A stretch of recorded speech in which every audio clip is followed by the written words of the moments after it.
Hello, and welcome to yet another episode of the Small Bear and Pickles show. My name is Alex S. Johnson. I run Nocturnicorn Books um, out of Carmichael, California, and we are a sort of a boutique literary imprint. We specialize in anthologies about various distinguished literary figures and as well as musicians, including William S. Burroughs, Bauhaus, David Bowie, and we also publish um, books of collaborations between myself and some, people like Ash Lohman, um, which will be forthcoming with a book called In the Puppet Colony, which is sort of taken from the pages of The Junk Merchants to a literary tribute to William S. Burroughs. And we have so many books that are just coming out that we've compiled and we've sort of, cooked until they're soup or whatever the metaphor is. Among these incredible projects are the Hand of Doom, a literary tribute to Black Sabbath, featuring people like Gemma Files, John Shirley wrote an original story. These are all original stories. Anna Taborska, Christy Nogle, and our very good friend Carrie Lee Chrome, who was the founder of the band The Runaways and wrote songs such as California Paradise, Waiting for the Night, and Secrets, among many other songs. She is wrote actually an original novella for Hand of Doom, which I would say her work is comparable to a sort of a Brundle-Flyd, um, Harlan Ellison, Poppy Z. Bright, John Shirley. She's one of the best there is. People don't know, and people just do not know. And so our guest today, well, I'm going to have Pickles Alea here introduce.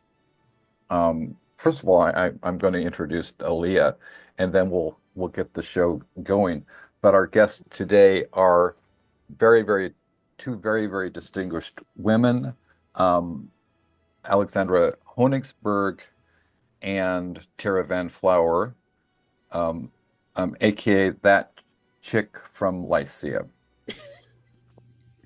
And so my co-leader of Nocturnicorn Books, Alea Celeste Williams, is a very fine artist. She has an AA degree in in art, right? I believe in Yep, fine fine arts. arts. Fine Yeah. arts. Her Mhm. her work, and I'm not exaggerating. I would say she's comparable to Brock. Thank you. Her I'm serious. I mean, I love art, I'm a scholar of art history. Her and an Mhm. artist myself, her poetry is very fine, very delicate and nuanced, as is Oh, her thank her sensibility. And she lives in a very rural area of Michigan called Monroe. And she's the Pickles and the Small Baron Pickles show. you. You know, I couldn't live without her. That's how I feel about Aw. her.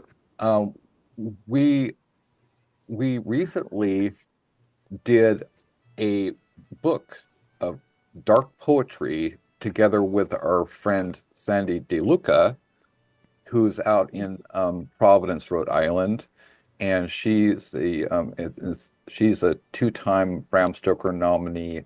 Her book, Burial Plot in Sagittarius, is in the Harris collection of poetry and plays at Brown University, along with Edgar Allan Poe and Walt Whitman and various, and of course that's where the H.P. Lovecraft archives are stored. We, Alea, Sandy DeLuca, and myself wrote a book which we recently released to Nocturnicorn Books called Thunderstruck, a dark poetry collection. It's gotten some rave reviews. I recently released The Flowers of Doom, which got me the blurb from John Shirley. He said, Alex S. Johnson is the Baudelaire of our times, which I'm not sure about that at all. I mean, Baudelaire was the Baudelaire of his time. I would like to be myself, but I'm just a huge, incredibly grateful to John Shirley for that. And so, without further ado, here's Alea Celeste Williams. Hello, and yep, that would be me. I think he introduced me pretty well. One other, I'm kind of got a random assortment of interests. I'm also into ufology too, and that's just a small tidbit. And then, but yeah, I wanted to introduce Alexandra Honisberg. She is an adjunct instructor of philosophy at St. John's University, and then SUNY Suffolk County. She works there as an adjunct assistant professor of philosophy. She also plays viola and also doubles with violin. And her other main love besides viola is the French horn. She said that she is an old Catholic priest. She's Sicilian. It's really great to meet you, and it's also great to have you here, Tara. So I'm glad to meet both of you. Okay, so I hope I got everything right about that. Yeah. I wanted to add another element because Professor Honigsberg is a multiple threat. She's also, among other things, and I'm probably there's some. She has great hair. She is a let's see. She's a librettist. Yes. She is a conductor. My gosh, and she's also a writer of horror fiction, specifically a lot of vampire stuff. But she's contributed to Ravens in the Library, something called, this is what I found on Goodreads. Peon del Coas, with along with people like Koechlin Kiernan, and then Dante's Disciples. She was in the Crow anthology with which had some stories by James O'Barr, who created The Crow, obviously. And she was in Weird Tales, I believe, and Fantastic Stories presents the Vampire Super Pack. So there's a lot of vampire stuff as far as Dr. Angels Honigsberg and is demons. concerned. Too. Yeah, Lots of angels and demons. Angels and demons, right? Beautiful, beautiful. So we'll have a lot to talk about. And Professor Honigsberg is a contributing author to an anthology that Pickles and I are co-editing. It's called Rock You Like a Hurricane, a Disaster Relief Anthology. And as well as Tara Vanflower is also in that book. And I was just thinking, because you have the philosophy, you're professor of philosophy. You told me that you're working on Aristotle right now. So yes. I was thinking, and I just want to the metaphysics. Metaphysics, right? Well, Yes, I was thinking, okay, metaphysics. That is equally applicable. I was thinking about the ethics, right? The Nicomachean ethics. Yeah, the Nicomachean ethics, yes. Right. And I was thinking, so just as a sort of experiment, the first thing I wanted to do is I'm going to ask you, and then I'm going to ask Alea, and then I'm going to ask Tara after I introduce Tara. I'm going to ask Tara the same question, and we could go back and forth. My question is, okay, so you're both. We are all three contributors to Rock You Like a Hurricane, a disaster relief anthology, which we're doing as a charity benefit for the Red Cross. And so millions of people are devastated. They've lost their lives. They've lost their their houses. They've lost, their, very, very much impacted, across the, continental United States. And I don't, I'm, well, that's what I know. And so my question is, what would Aristotle's advice be as far as, the ethics and also maybe the metaphysics of dealing with disaster? Because you know, there's so many levels of disaster that are involved with, just not just with the hurricane, but a lot of people are facing financial hardship. They're facing crises in terms of grief and loss, and dealing with illness, as I and Alea are dealing with illness. A lot of people are dealing with illness right now. And so, what would Aristotle tell us about how we can face these challenges? Oh, firstly, please call me Alexandra. You don't need the Okay. title. I love to do the formal thing. Well, Yeah. okay. Um, Alexandra. well, firstly, Aristotle, what he would not say is that natural disasters are some punishment from God. He in no way believed in any sort of thing. His whole idea is nature is nature. You are nature, nature is nature.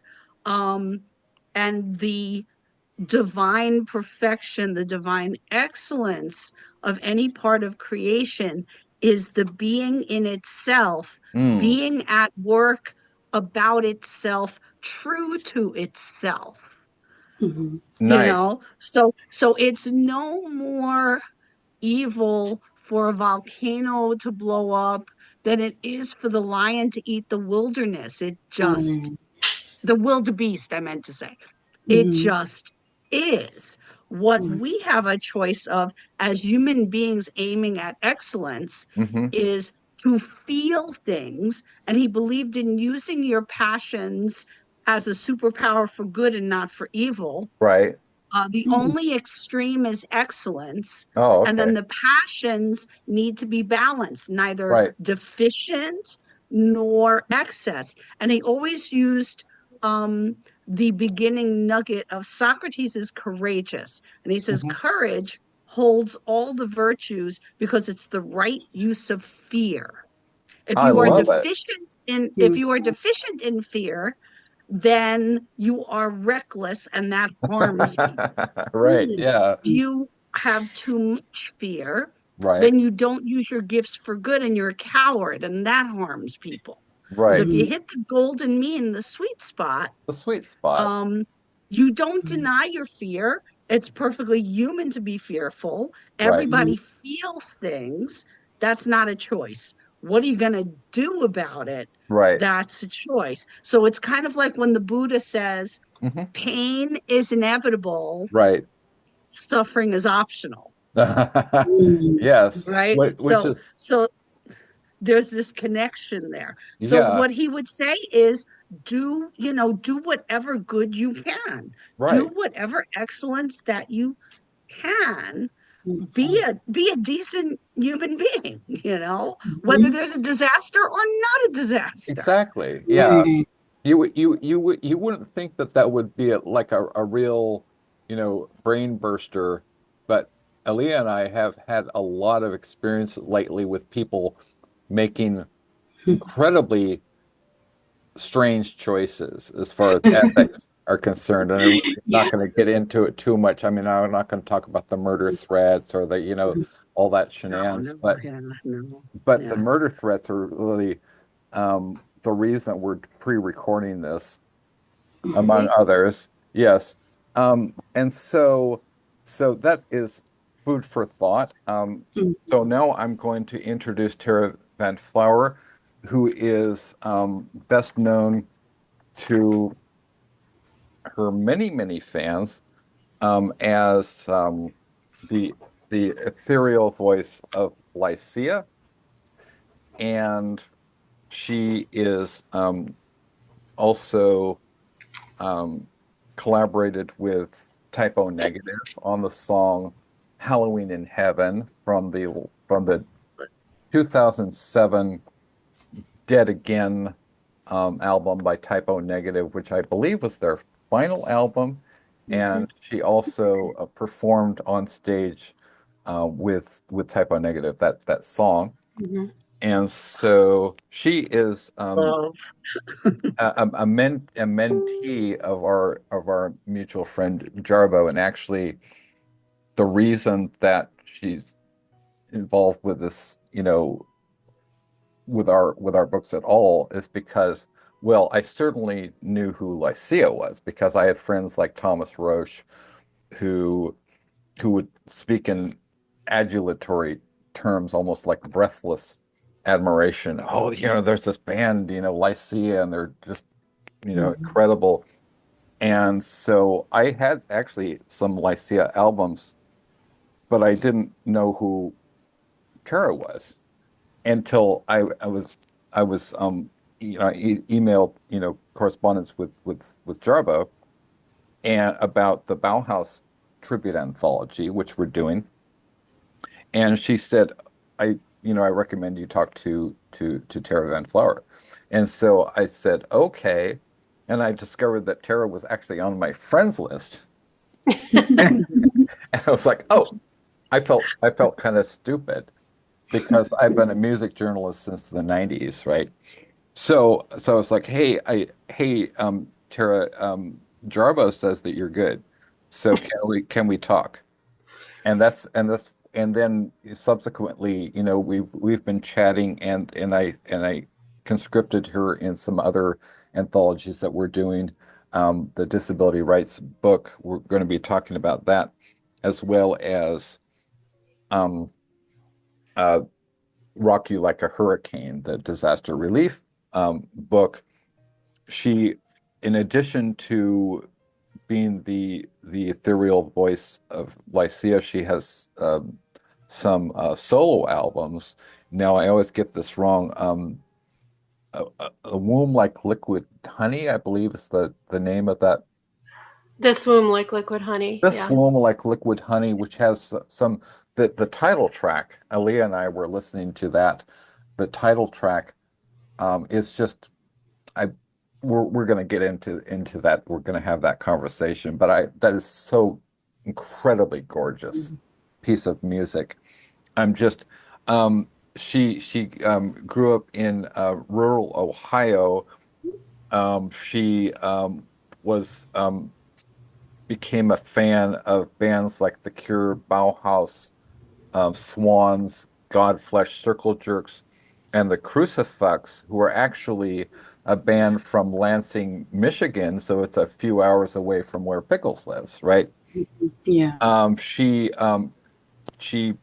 befriended Jarbo, who became her mentor. She wrote to, and then when she first heard Lycia, Tara, correct me if I'm wrong, you wrote to both Mike Van Portfleet as well as Sam Rosenthal of Project Records, right? And I believe then you met Mike and fell in love with Mike and became part of Lycia.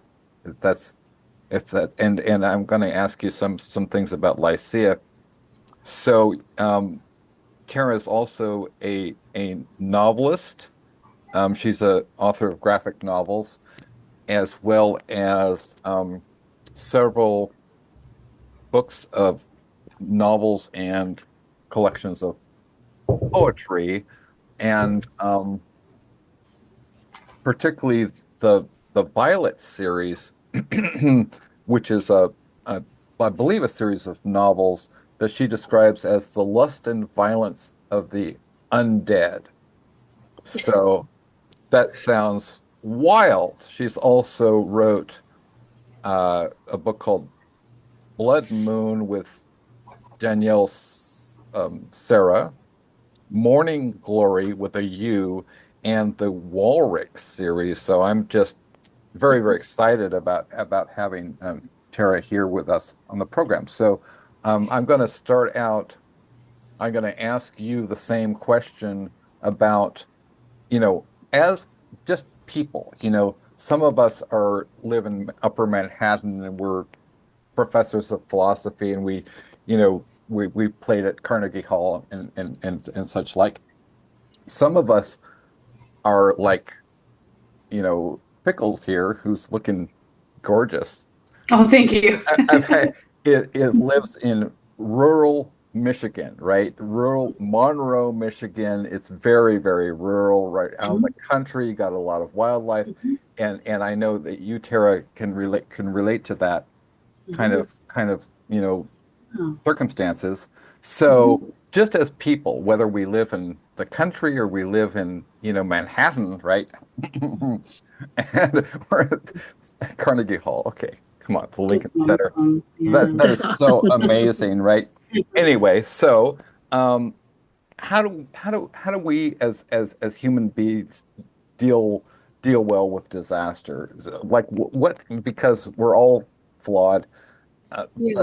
I don't believe in original sin or anything like that. I believe that we have free will to an extent. So how do we best deal with disasters? Well, I can't speak for Aristotle, but No problem. but I really did relate to what you said about just kind of being real. And if you're angry, you're angry. If you're sad, you're sad. Like, just feel all the feelings and get through it. Like, I don't know how you tell somebody to pick up the pieces after they've lost literally everything. Yeah. I only know from my own experiences, and I know that a lot of times when a disaster in your life happens, you're kind of okay in the moment. Like you something in you, like that instinct comes in, and you just get through it.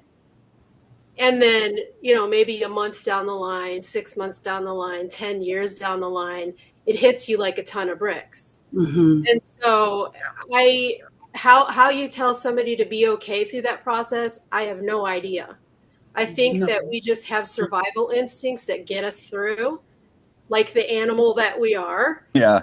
And then hopefully at some point Collective we're self-aware enough to go, okay, I need to unpack what happened to me and do something with it. And hopefully it's a positive reaction and not a destructive one. And I think we all make choices on both of those sides. I know I've made destructive choices 1,000 times in my life, and you Me just too. Right. and then you have to overcome those ones. Right. But yeah, I think just being human and feeling what you feel and sitting in it and just getting through it. You know that there's any magic way of doing anything. Yeah. It doesn't get better. It gets different. Yeah. Different. Right. Like I had my husband, we met when we were 18. He dropped dead in like 10 seconds flat, like right in front of me. They don't know why. And he was 48 years old. It was crazy. But that's almost 18 years ago now. And I hear a certain song. He was a big Bowie fan, a big Dylan fan, a big Pink Floyd fan, a big Eric Clapton fan. And a certain song will come on, and all I have to hear is like one chord, and it's like just boom, head explodes, and for a minute you're shattered. Yeah. And then, you take a deep breath and you smile because, we made music together for over 30 years. We made 3 albums together. We toured together with a band for 4 years. We wrote together. We story wrote together. He had his own career too. I don't mean to say that. He was like one of these natural gifted superstars.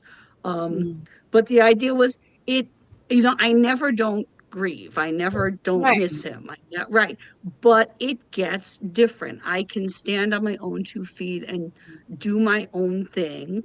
And, the empty space is there, the pain is there, but it becomes part of the landscape. It's the new landscape. Yeah. You know, and it informs the writing. I've written the things I gave to the anthology were thoughts right after and then much later about 9/11 and Superstorm Sandy. And, here in New York City, that was up close and personal. I knew the people, I saw it every day. Yeah. The same thing with COVID, with the giant trailer trucks of, dead bodies right out in front of my building because I live near Columbia Presbyterian Hospital. So I got really angry when people said, oh, people are faking it. I'm like, come to my house and see the real dead bodies. No, Right. Um, Yeah. so, your reaction to disaster is, you walk through it, as you said, Tara. And also, whatever people are saying, whatever they're feeling, as long as they're not hurting themselves and other people, you try to almost like a containment field around it. You sit down and you have presence and you listen to them. And that's how the broken pieces come back together. They come back together like that Japanese pottery where they put the pieces back together with the gold. That's how I know exactly what you're talking about. Yeah. That's beautiful. So I wanted to ask because I wanted to get Alea in here because and now it seems like a lifetime ago, but not too long ago, just a few months ago, Alea had a life-threatening emergent situation happen where she was bleeding out and she was going to die. And this turned out to be a basketball-sized fibroid mass in her womb, which fibroids. was a fibroid mass, which she'd previously gone to the doctor and they said it was like some sort of, conversion disorder or some sort of psychiatric shenanigans. Yeah. She was terrified. She was bleeding. And I said, oh my gosh, like Pickles, I can't live without you, and I was like, you can't die on me. You cannot Welcome die to on me. healthcare as a woman. Right. Right. Yes. Yes, exactly.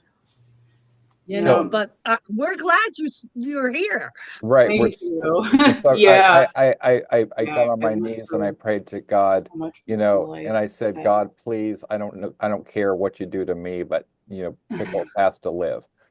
And then then she was very reluctant. I said, you have to go to the emergency, and then I was like, knew I had to, though. and then I frantically messaged our mutual friend Sandy DeLuca, and I was like, please, could you talk to Pickles? Could you please talk to Pickles because she's dying? And also, talking about some disaster and dealing with, we've, Alea and I have known each other through heaven and hell. Lately it's been a bit of heaven because we've fallen in love. We were always in love, but we got together, we made it official. And I brought her in on Nocturnicorn books, but I was there, we were there for each other when she lost her mother. And that was not too long ago, actually.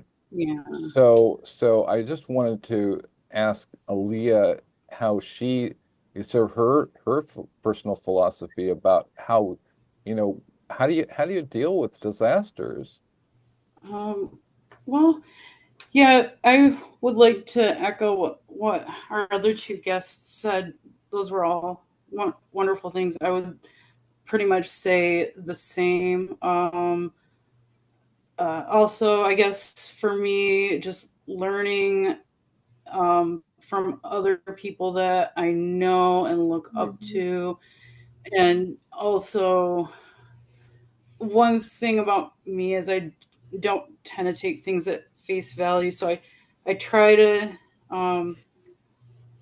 look through different perspectives and doing that kind of sometimes helps me. But yeah, I would say pretty much the same things.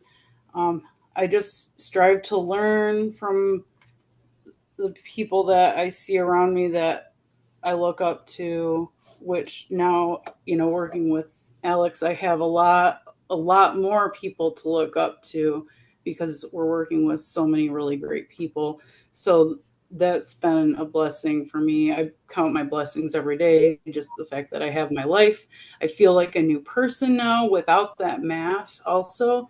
So Yeah. yeah, I'm so grateful, and I'm grateful I had so many people looking out for me that, including Alex. He did a GoFundMe. He raised a bunch of money to help me through being off of work, and as well as other family members of mine also donated and helped me out. So I just have to count my blessings every day that I have my life, I have my health, and I feel like it can only go up from here. So yeah, I'm just very What you grateful. said, it takes a village.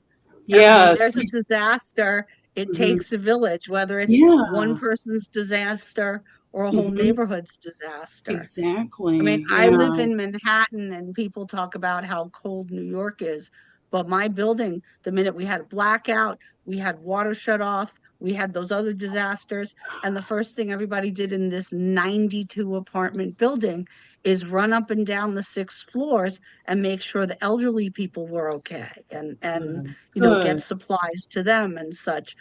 We Mhm. ran, out the front door, and everybody was like taking care of each other, like just on the sidewalk there. And all like the truck vendors Mhm. came and parked so that people could come and eat because they were stuck on the hill, so they couldn't go anywhere. Yeah. So they Oh, fed us, things like that.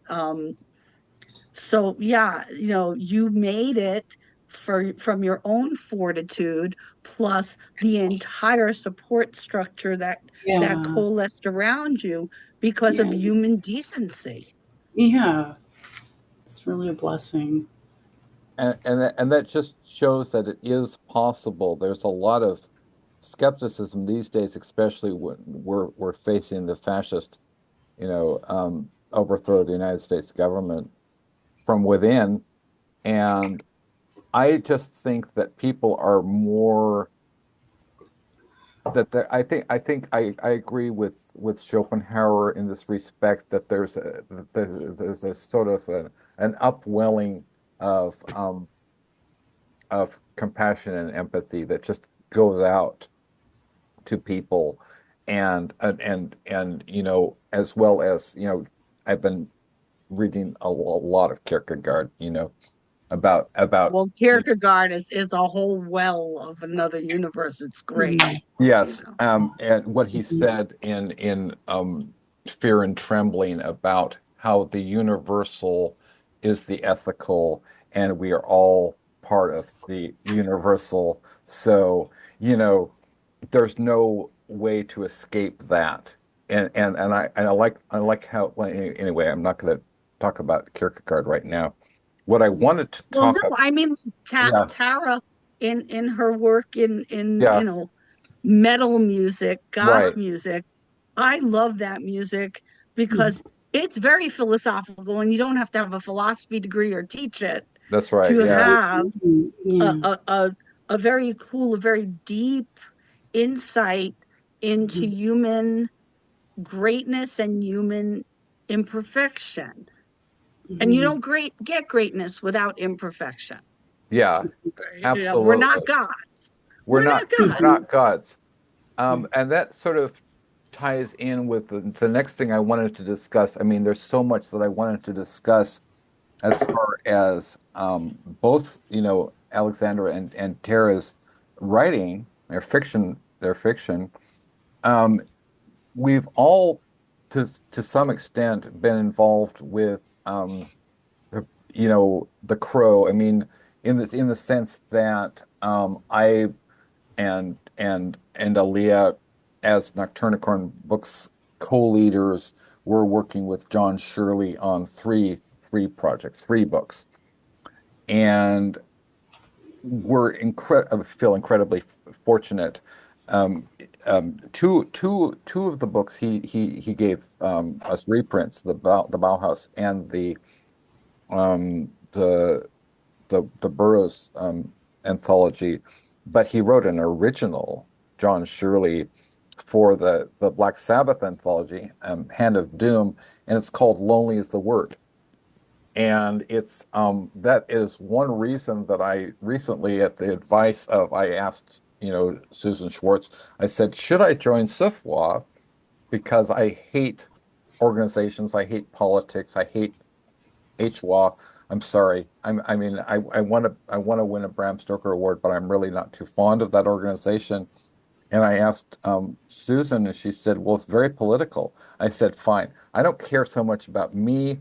I don't care about, but I think John Shirley deserves a nebula, right, for this story. I mean, he created, I mean, well, along with, it takes a, it takes a village, or it takes this, in this case, a sort of a digital, commune. It takes a bunch of people to create cyberpunk, starting with Philip K. Dick, starting with William S. Burroughs, and then you had Shirley coming around in the 80s with William Gibson, right, and Rudy Rucker and Bruce Sterling, and sort of creating cyberpunk, really. I think he was, I would attribute that in large part to his vision. And then later we have, people like, Poppy Z. Bride and Caitlin Kiernan coming along. But so Shirley also wrote a book about the German, let's see, Gurdjieff. Okay, he wrote a book about Gurdjieff. Not many people know about that. Gurdjieff? He wrote about Gurdjieff? Yeah, he wrote for Penguin Books. Yeah, he wrote a book about Gurdjieff. And so not people, but people, almost everybody knows the Crow, right? So Shirley was the principal screenwriter, along with David J. Scow, of The Crow, and which was obviously based on James O'Barr's comics series.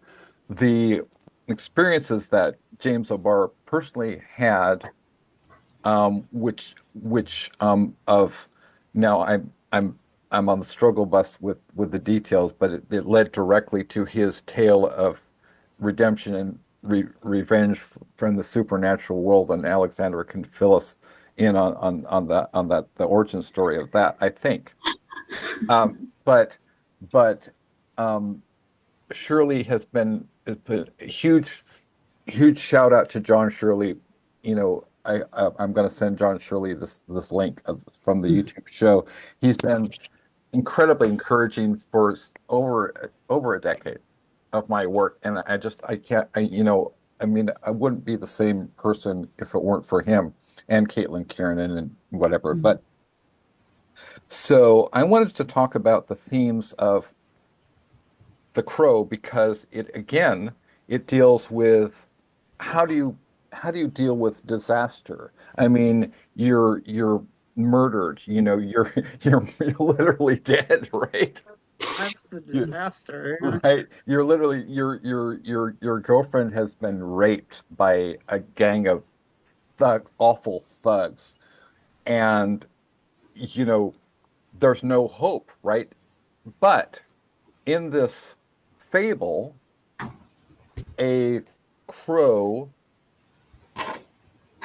who's a psychopomp in archetypal mythological terms, brings back the spirit of Eric Draven from the dead, as portrayed tragically by Brandon Lee in his final performance, right? And he, There's the remake coming. Oh, there is already. I've heard Alex Proyas, the director of The Crow, the 1994 Real Crow, had not good things to say about it. But yeah, we'll see. I was just, and since Alexandra wrote a story, at least one story for James O'Barr's a James O'Barr Crow anthology. So I want, your take about sort of some of the ethics of the crow, and also how it relates to um, disasters. Oh, wow. Well, it's interesting because I was not aware of the comic, the graphic novel, or even the movie. I came to the movie through music. Oh, interesting. Um, I heard the soundtrack, and I'm a big in my songwriting, and some of my fantastical concepts, sort of like if you took Stephen Nicks and Tori Amos and Anonymous Four chant, medieval chant, Yeah. and put it together. That's kind of like where a lot of my stuff goes. Beautiful. And so I heard the cover of Gold Dust Woman Oh, on the soundtrack. And I said, oh my God, this is really cool and wild. So got the soundtrack and listened to the whole thing. I said, okay, now I have to go watch the movie. right. And now I have to go look at the comics. And just about the time that I was delving into it, boom, I'm at a convention. I forget which one now. And James O'Barr was there, Oh my gosh. and we had like a mutual friend of a couple of editors, and they were like, "Oh, Alexandra needs to write you some poetry for this anthology." So that's how I got involved with that. So my understanding of the crow comes kind of sideways Sure. through all of that. And my idea of when I looked at the crow, and I love crows and ravens and all that, a big Edgar Allan Poe fan. So, Yeah. this was already resonant from like the time I was 7 years old. Uh, so I thought to myself, there's revenge in there, but it's not revenge like just a spirit of malice. It's a spirit of justice. Yes. Yeah. And okay, I'll go back to Aristotle. Please do. Aristotle defines justice as nature in balance, Mm. and injustice as nature out of balance or behaving against nature. So, as supernatural and wild as the crow story is in all its incarnations, um, it's that quest for restoration. Mm. It's not resurrection. It's like fixing the tears in the universe. That Yeah. these tears, that these horrific wounds happen, these slashes, and hemorrhaging, in a sense, spiritual hemorrhaging. Um, and then how do we restore that? And if the people who committed these atrocities cannot be turned from that, and I look at some people and say, hey, um, God is going to have to redeem them. I certainly can't. Right. I have Yeah. limited capacities there. Mhm. So if you can't redeem them, you have to at least protect everyone from them and them from themselves and each other. So, there is that restorative justice there. Now, granted, if you were doing strict ethics, um, killing people who kill other people is not necessarily strict ethics, Uh-huh. Mhm. um, but Kant also said that if somebody does something so heinous that it sort of abdicates their humanity, Mm. then they are a dangerous animal and you should put them down, Well, basically. I like that. We So we it's hear like, yeah, we hear a lot about the categorical imperative, but not that one, right, right? right. No, Mhm. no, that one's there. That one's Yeah. there. His categorical imperative is do not murder. It's not do not Right. kill. Do not And kill. even the Ten Interesting. Commandments in Hebrew and Greek Yeah. is do not murder. And murder is the unauthorized, unjust killing of another being. Mhm. So you can kill to protect yourself. Mm-hmm. But then we get into Aquinas's just war theory and double effect and all this stuff. Right. But there are meaningful, logical processes that say, this is not an absolute. There are times when you have to do something different. Mm-hmm. Yeah. I've been thinking about that a lot in terms of Carrie Lee Chrome, and I'm not sure how much I'm going to get into this. I will say, because I've talked about this at length, um, all I say is for the viewers, because this is involved with litigation. I cannot speak to this. This is Carrie's story to tell. I'd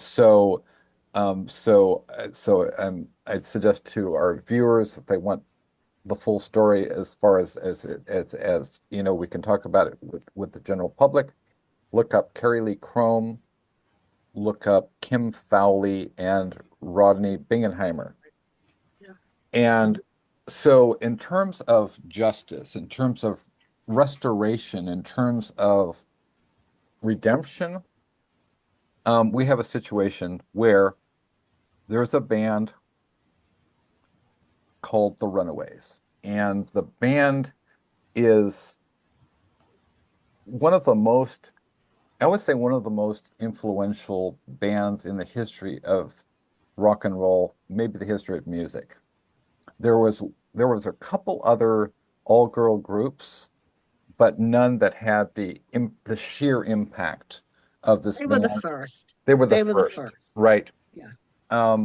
So a woman named, well, actually, she was a young girl, 13 years old in and around 1977, was a habitué of the English Disco, which was a club in West Hollywood that was run by Rodney Bingenheimer. A lot of girls went there just because a lot of people were trying to escape their often abusive circumstances, poverty, and in Carrie's case, a lot of poverty. She came from places like North Long Beach and the South Bay of California. It's very, very impoverished circumstances. Other young girls, we're not going to call them women. They were not women. They were 13, 14, 15 years old. Girls. Joan Jett, that's her stage name. Joan Jett, Lita Right. Ford, Lita Sherry Ford, Curry. Sherry Curry, right? And they were all seeking something, an escape, right? A fantasy. I mean, if you've seen the Runaways, that movie is entirely fiction. And I'll just say that Sherry Curry is a MAGA and an asshole. So I will just say that. And she has me blocked on Facebook, so who cares, right? Anyway, I mean, she calls herself Lady MAGA. So, Sherry I didn't Curry. see that. Right. Okay. So yes. So anyway, and this all has to do with Carrie Lee Crump. She was introduced to Kim Fowley by Rodney Bingenheimer at an Alice Cooper party when she was 13. And she really should not have been in that environment with these people at all. She was a prodigy, a genius. She is a genius who was cruelly abused by people who took advantage of her. And I'm not going to get into any of that. I cannot. But I will just say, right, but I will say that, people know her work. The song California Paradise. It's on the soundtrack to, the Runaways film, which starred Kristen Stewart and Dakota Fanning, right? Which did not do at all well at the box office, but it's an interesting movie, and Michael Shannon does an incredible job as Kim Fowley.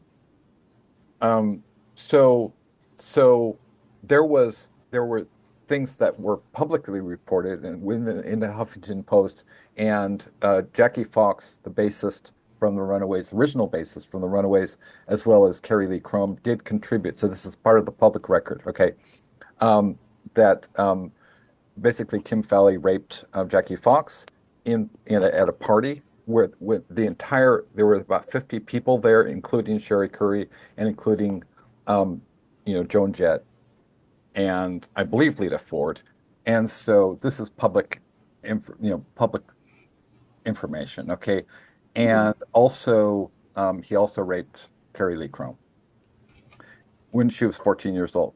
Now, so her life was not the same after that. It's a young girl who is in an environment which is just insanely predatory and wildly inappropriate. Remember, this is for the viewers, if you've seen the movie Almost Famous, which kind of whitewashed the whole thing with the Beverly Hills Hilton and the Hyatt House, also known as the Riot House, where you had bands like Led Zeppelin, Jimmy Page, doing incredibly wrong things to young women, young girls. It was an environment that was ripe for abuse, and this was the circumstances. It was like the 70s were decadent and depraved, and it was not fun like the way the almost famous characterizes it. When you have like people like Feruza Balk in there and Kate Hudson, right? It's sort of like it gives you a warmy feeling. It's not about groupies, So some of these groupies were 14 years old. Sandy Sable, I believe, was one of them. All these were friends of Carrie's and friends of Joan Jett and Sherry Curry as well. And so when I've been friends with Carrie slightly longer than I've been friends with Pickles. And we kept. Excuse me, Alex, you're connecting this to The Crow? Is that where this is? Yes, Oh, yes. okay. This has to do with Yeah, I'm trying to follow you. redemption and revenge. Thank you, Alexandra. Okay. Yeah, for asking for that connection. Yes. So Black Sabbath, this anthology that I came up with, it's called Hand of Doom, a literary tribute to Black Sabbath. I'm doing it as a charity for Children of the Night Incorporated, which is run by Dr. Lois Lee. Maybe you could tell the people about Dr. Lee and yeah, I'd love to. Yeah. Yes. Dr. Lois Lee founded Children of the Night. It's the world's largest, the world's leading organization fighting child trafficking. They have helped I believe it's over 12,000 people over the many years of their existence. So they've been very, very effective at their work. So the proceeds from Hand of Doom are going to help child trafficking. We're going to Dr. Lois Lee and Children of the Night to help with that. So I hope that covers it. Yeah, well. it does, and based on the strength of that premise and that cause, I have to pay the bills too, right? So, but I would just pay the bills for Children of the Night. Shout out to Dr. Lois Lee. I love you. This is one of the most amazing lineups I would say, and it's also historical. It's also historical for a number of reasons, but it's one of the most amazing anthology lineups. And we don't have any money whatsoever. We're on the struggle bus, so I'm poor AF, right? Alea and I are we're two people, right? But we're in competition with the majors. Some of our contributors, and we're talking real original stories. Paul M. Salmon, the man who edited Splatterpunks, over the extreme horror. He wrote Future Noir. which is the definitive history of the definitive book about Blade Runner. He, I mean, the man is a legend. You know, he's writing an original story called "Within You, Without You" for the book. Kevin Andrew Murphy, who writes a lot of stuff for the Thrones thing, whatever. You know, Game of Thrones guy. I forget. I was at World. George R.R. Martin. Yeah. George R.R. Martin, and the something. It was some kind of games thing he does for that Wild cards. wild cards. Yeah, wild cards. Yeah, so Wild Kevin, cards. right, wild cards. Kevin does that. We've got Gemma Files. And I just want to, you know, we have Gemma Files. I mean, who wrote, you know, arguably one of the greatest novels in the history of horror, experimental film. We have Christine Nogle, who's a Bram Stoker award-winning author. We have John Palisano, right, and these are original stories. We have, you know, Jack N. Killington, David Gronoff, Lisa Kastner, who founded Running Wild, and you know she's the publisher of Running Wild. It's so many names. I've almost lost track of the sweetness of it. I mean, when we you know when I asked Gemma Files, and she's immediately agreed, because and also agreed to be part of We Are Gregor, a disability rights anthology, which Ellie and I are also struggle busing, you know, and co-editing, because you know Gemma Files has an autistic son. So we have, you know, a number of people who have contributed to our books based on their own personal experience and their own circumstances, as well as, you know, having to dealing with disability. Carmilla Voyes, who's a writer, who's a UK writer who's living in Scotland right now. She is autistic. And we also have Lyric Rivera, aka Neurodivergent Rebel, who is internationally renowned face of neurodiversity. And I'm not going to be so linear right now because this is so personal. Both Alea and I have specific learning disabilities. So this is one of the reasons that we're sort of relying on one another in a world that's often heartless and sends you razor blades. And so could you maybe talk a little bit about, like, we have a lot of neurodivergent friends, including Carrie Lee Crum, including Ellen Mabey, and Jeffrey Thomas is, you know, very renowned author who's a close friend of ours.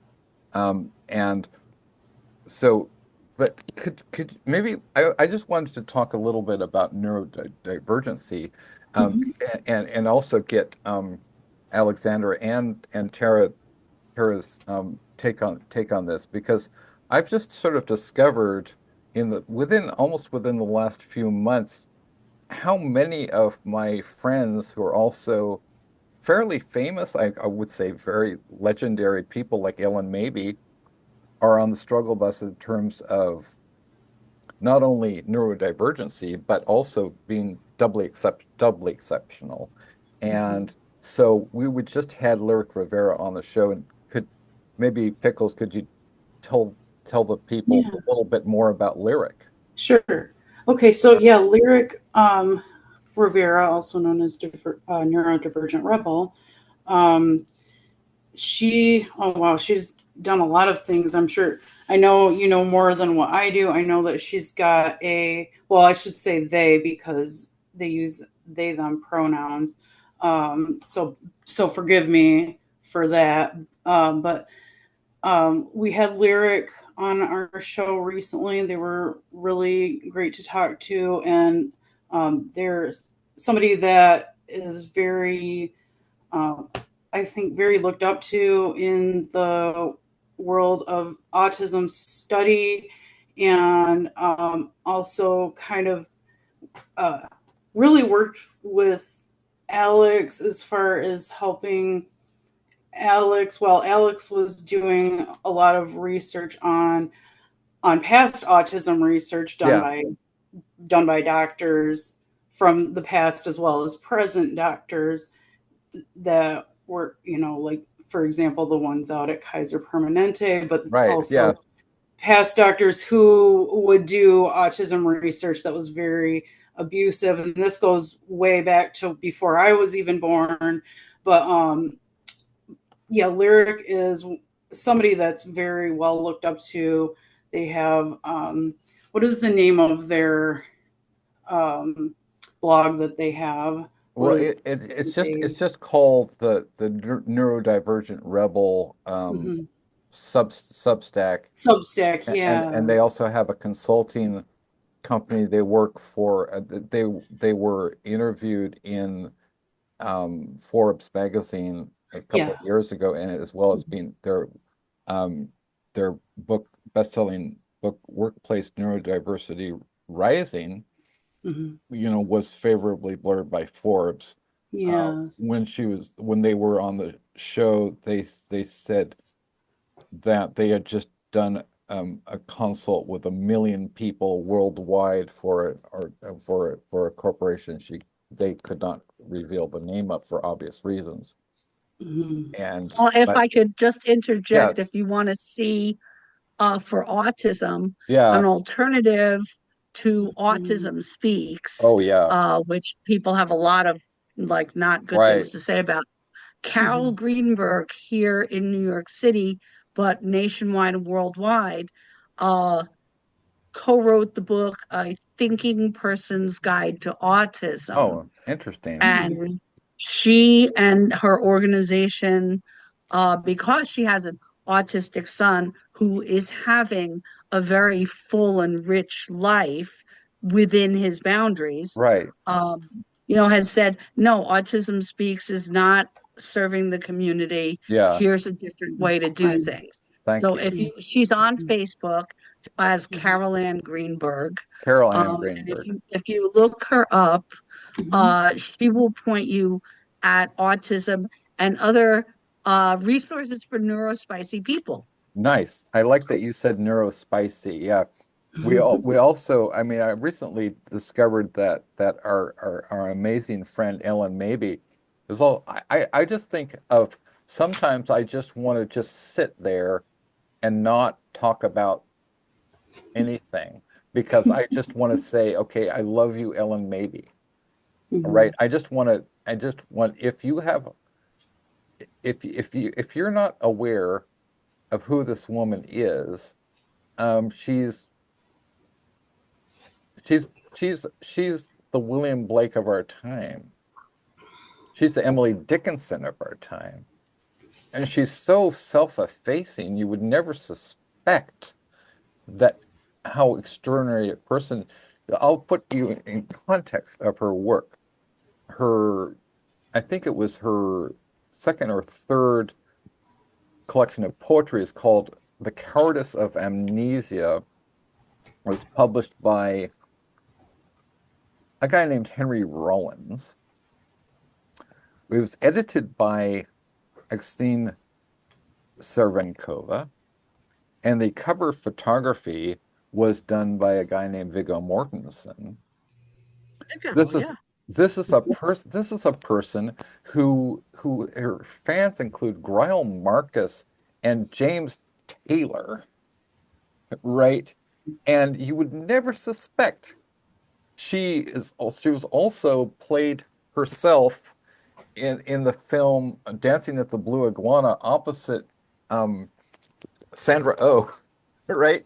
They created an entire character based on her reading her own poetry just so they could have her in this movie with Jennifer Tilly and Daryl Hannah. Okay, that's who she is. She's performed at Glastonbury and Lollapalooza and Shakespeare and Company, and you would never think in a million years, right?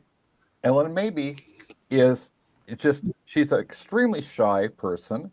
She's neurodivergent AF. She has dyscalculia, which both Alea and I both have, and she giggles a lot, you know. And if you say if you ask her any question or make any statement, she'll probably say wonderful or awesome or cool. And she's extremely enigmatic, but she is one of the greatest poets of our time. Anyway, I didn't want to derail things because I want to get back to Tara Vanflower now.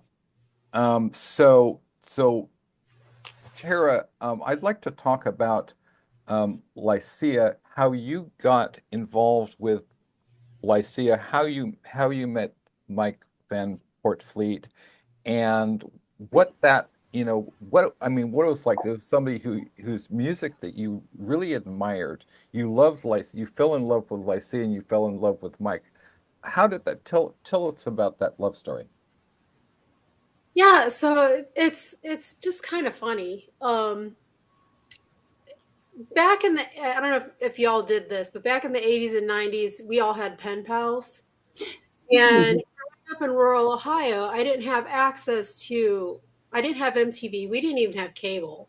Yeah. So my music knowledge had to come through somebody else showing me. And so when I was in high school, of course, The Cure was popular. It was on MTV and everything like that. And that's kind of the first band that I really fell in love with. And through that, I made friends that were also into sort of post-punk stuff. And then Kent State University wasn't that far from where I lived. So as we all got driver's license, we would go hang out in Kent. And in Kent, there were a lot of punks. I mean, Kent has a very rich musical history. I mean, Devo, Chrissy Hynde, et cetera, et cetera, et cetera. And so there were a lot of punks there, a lot of like post-punk people. And I just kind of met people that way. And then through that, got kind of hooked into the pen pal world. And I probably wrote to hundreds of people. And we used to exchange tapes and things like this. And this guy sent me a dubbed copy of Ionia, which is LYCIA's first album. And as soon as it kicked in, I'm writing it back and I pressed play and I'm like, oh my God, what is this? And the more it went, and when Mike's voice came in, I was like, I need to know this person. And so I wrote my friend back and I'm like, who is this? Like, what is this band? Because I never heard of them, And I'm like, I need an address. Like, what is happening? And of course, he wrote me back and he's like, well, I don't have his address, obviously, but I have the record label's address. So I wrote to the record label. And of course, I didn't know Sam at the time, but Sam hand wrote me back a letter and was like, I assume since you don't already have his address, you have a dubbed copy of the album.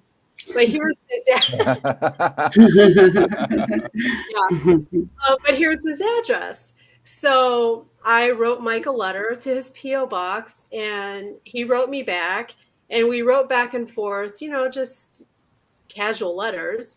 And then I didn't hear back from him again for a while. So I was like, okay, well, I guess that ran its course, whatever. And then several months later, he wrote me back again. And we started writing more seriously. And I was in a sort of, I don't even know what you'd call us band at the time, sort of punkish. I don't even know, noise, weird, whatever. And some of those songs are actually that are remade versions on my first solo album. But so anyway, I was sending him our demo tapes, which are so cringe now. And we just kind of really connected. He's originally from Michigan, Grand Rapids area, but he lived in Phoenix or Tempe, Arizona. So Grand Rapids, I'm sure. Yeah, I used to live in Holland, so that was about 30, 40 minutes. Yeah, not far. Yeah, not far. And he was like, by this point, our relationship was already developed. You know, it was all through writing and talking on the phone and things like that. But it was, I mean, you know how it is. You can have long distance relationships. Yeah. And be actually, in some ways, I think it's almost better because at that time we didn't have email and we didn't have texting. So you had to handwrite. And like we would write like 30-page letters to each other, like daily. Wow. And stuff like, so you really like, I felt a, not to get too far off topic, but I felt a comfort in being able to express myself, not looking somebody in the eye. Cause I'm very socially awkward. I have social anxiety and things like this. So do I. Like, yeah. In writing, I can say things that I might not say if I'm looking you in the face. Right.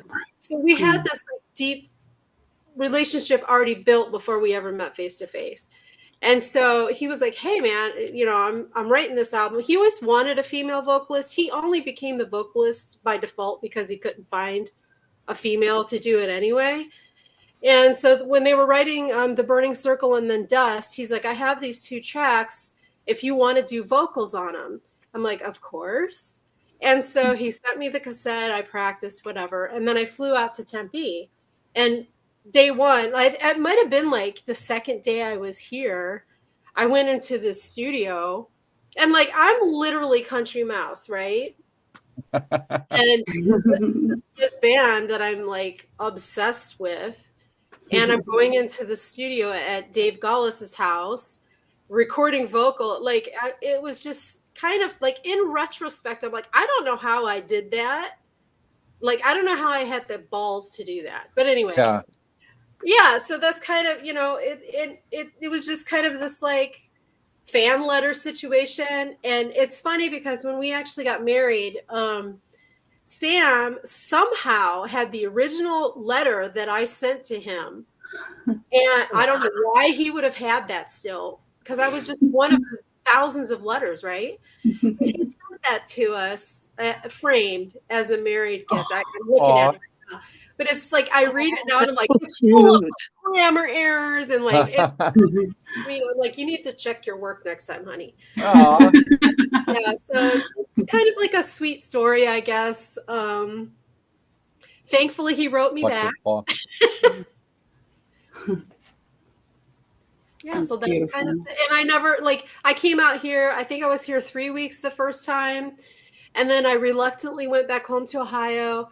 And then a few months later, he came out and stayed, and then the band relocated to Ohio. So, yeah, and Cold, like our album Cold and Estrella, we had a few albums written there. Yeah. And then Dave left, and then we came back to Arizona. Oh, wow. 2001, I believe.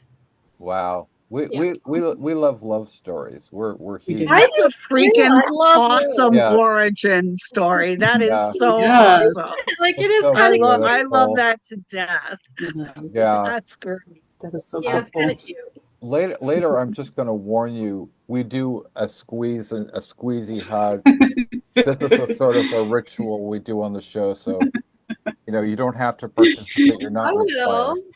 Okay, later at the end of the show, you know, I'm going to ask maybe we. He likes to do a group hug over. Yeah, if you want, no pressure. No pressure.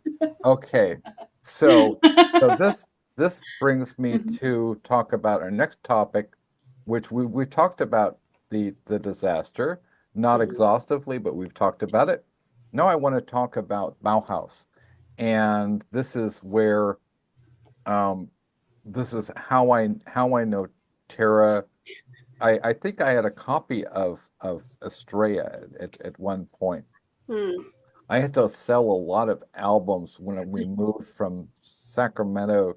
I mean, from LA. We were in LA I was in LA for like 20 years, and I had to move back to Sacramento. I was teaching college there, and I've been a lifetime. I mean, I first encountered the music of Bauhaus when I was in my early, like I wasn't even 21. I was like 19, 20, 21. And our friend Thomas Roche who actually met through my first girlfriend, Laura Shapiro. Shout out to Laura Shapiro, wherever she is. She's in New York actually right now. And so amazing person. Also, then my second girlfriend is named she actually teaches English literature at Pasadena City College, and I was actually stalking her on Twitter because we were kids, right? So a couple of years ago, I started stalking her, and Katie Lansdale. Shout out to Dr. Katie Lansdale. And we used to watch the Hunger a lot, right? Oh yeah. We would watch that movie so many times, and you know there were furtive shenanigans, whatever.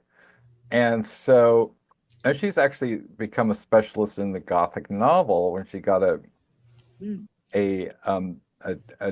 doctorate degree in English literature at USC. So anyway, The biggie. who would have known? Who would have known that all these years later I would be, working with David J. Haskins? This is actually how the Bauhaus anthology came about. Because when I was working on the William S. Burroughs tribute anthology, and I was thinking, who can I get who's sort of, because of my background in music journalism, primarily a music journalist, and so I interviewed a lot of people like Jarbo for Metal Maniacs back in 2009. I also blurbed Jarbo's album that she made with Justin Broderick from Godflesh, right? Huge Godflesh fan, which Jarbo very nicely used my blurb of the J2 album as the lead blurb in her press release about that album. So that was like whatever 2000, the early 2000s. And so when I was casting about for who could I get for the Burroughs book, thinking everybody's going to, because of the literary tribute, he was an author, right? But he also had an enormous influence on musicians. I mean, most famously, Genesis P. Orridge from Throbbing Gristle, but Al Jorgensen from,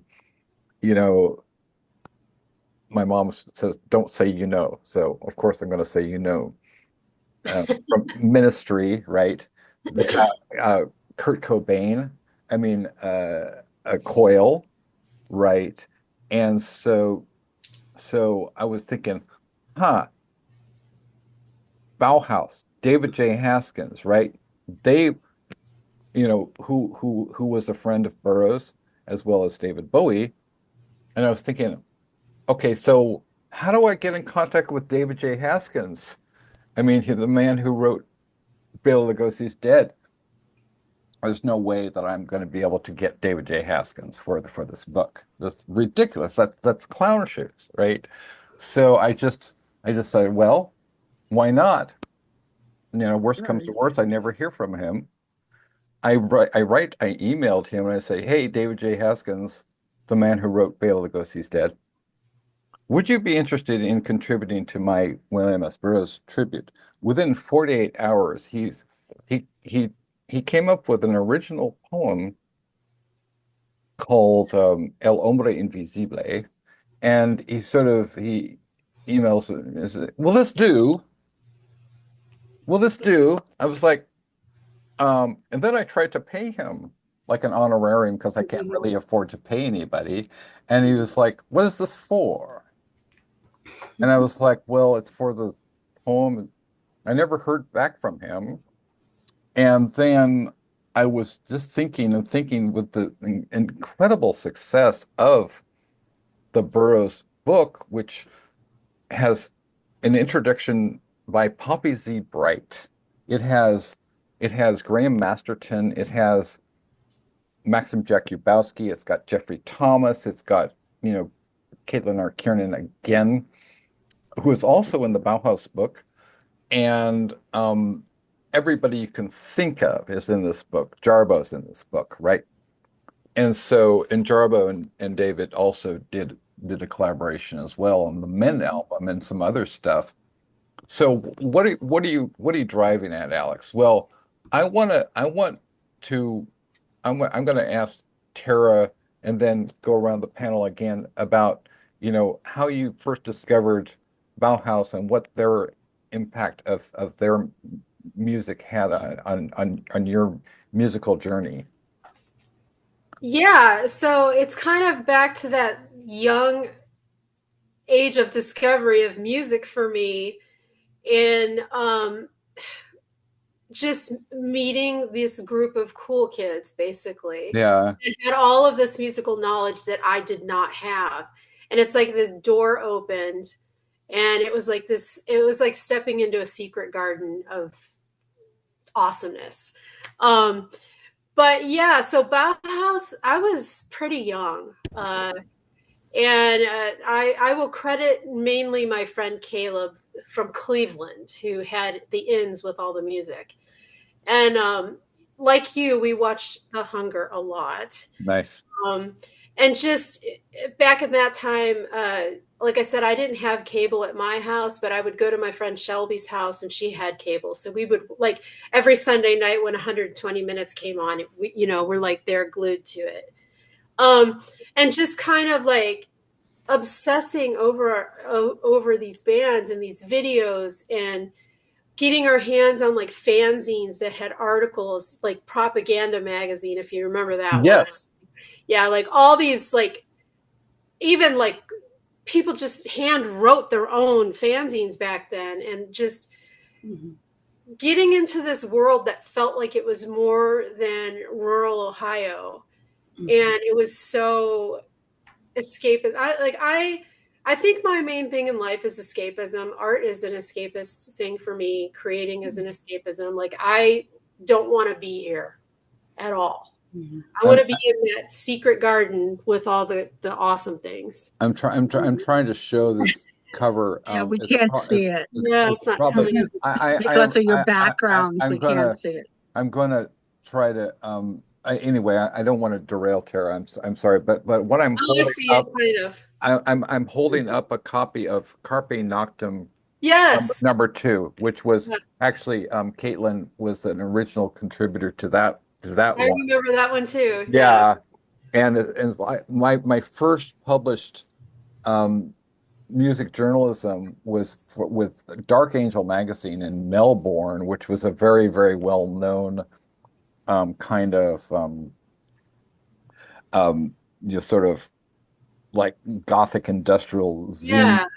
And actually, like, I met their editor and publisher Jerry when she arrived. She's an illegal immigrant from Australia. Sorry, but then she went on to manage the band Electric Hellfire Club, and I played shows with them. Oh yeah, okay, so yeah, and she was, I mean, just a really kind of loud and abrasive Australian person, and we went to the Beverly Center together, and it was sort of like, it was like she was like, "Oh, what are you looking at, mate?" It's like, oh my gosh, yeah. What? That's interesting. I wonder if she was with them when we did a Halloween tour with Typo Negative, Electric Hellfire Club, and us. Yeah. That would have been, I want to say 95, 96. Oh, wow. Something like that. Yeah, that was exactly the same time. I don't remember a loud Australian. I feel like I would have remembered that. I think so, maybe. I'd have been scared, I'm sure. When I was in seminary for grad school, I was buried in ancient dead languages in Ivy League, library stacks. Yeah. So I had catching up to do after that. That rules so hard. Actually, I want to get back quickly to Tara, but on that note, because both of my parents are Ivy League alums. My dad, Stephen M. Johnson, was a student of Harold Bloom. at Love Harold University. Bloom. Yes. Love Harold. And it was his favorite student, right? And believe it or not, like he was also studied art with the Bauhaus, Bauhaus, the art movement founder Art movement, yeah. Joseph Albers, right? So he's pretty well known himself. He's just recently had a major exhibit in Shanghai. So people should shout out to my dad, who's still around, God bless him. He's 85 years old. And so anyway, so as far as, and my mom went to Penn, right? So she's really smart, and she just celebrated her 86th birthday. I mean, not her 86th, I'm sorry, her 85th birthday. And so, and she is amazing, still very, very, very sharp and very, very much together. So going back to like Bauhaus, so Terry, you were telling us sort of like that their music, you were talking about typo negative, and maybe we could talk a little bit about typo negative too, because you were on the song, you collaborated with them on the song Halloween in Heaven, right? Yes. Halloween in Heaven? Yeah.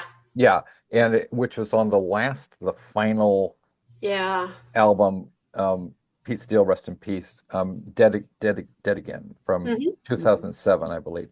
And so could you talk about how you came to be on that track? Yeah, sure. So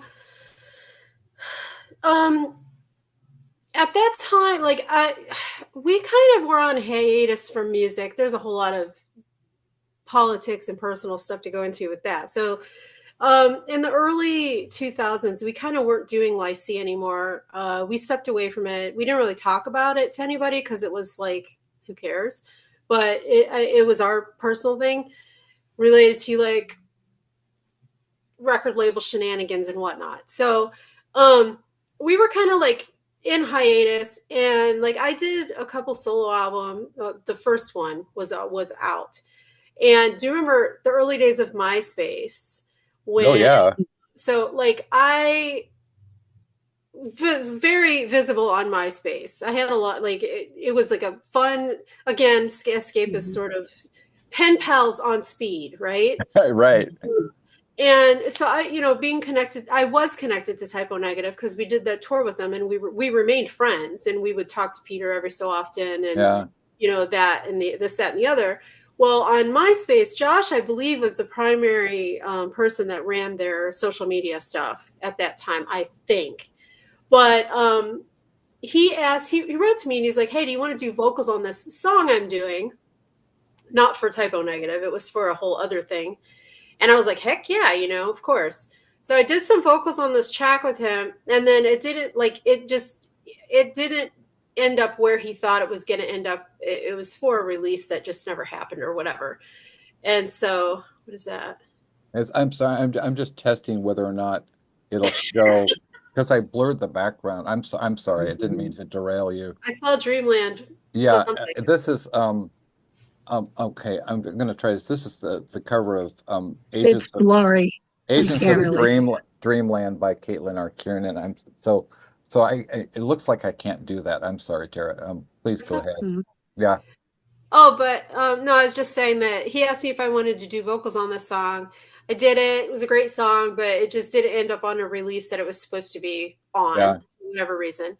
And then probably like a month or two later, he was like, hey, do you want to do vocals on this Typo song? And I'm like, yeah. And so it's so funny how music works. Like people are always like, what was it like being in the studio with them? I'm like, I don't know. I was never in the studio. I sat up at like 12 o'clock at night or whatever. Josh sent me the file on AIM. That's the Josh Hickey, who was Josh Silver. Josh Silver. Yeah, so So he was the keyboardist or the drummer? Keyboardist, but he did all their Keyboardist, yeah. studio stuff and produced Okay, and all that yeah. kind of stuff too. And so I downloaded the file. We recorded it in our home studio, aimed it back, the file back, and then that was that. I did that track with them, and then when they were here on tour for that album, Josh asked if I wanted to sing live with them, and of course, I hadn't sang live in like years at that point. It had been several years.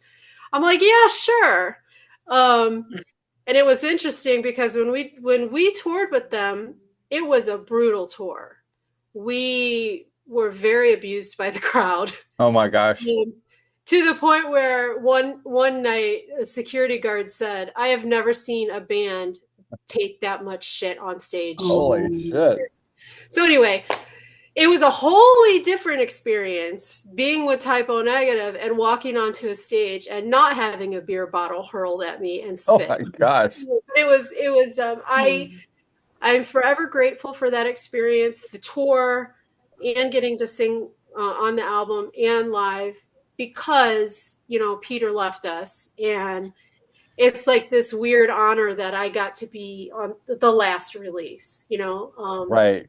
And to even almost weirdly theme-wise of, you know, that song, Halloween in Heaven, he wrote that for all of his friends that had passed on. Oh my gosh. And so it's kind of weirdly, like I'm getting goosebumps, kind of weirdly, a weird connection to him, I guess. Prescient. Yeah.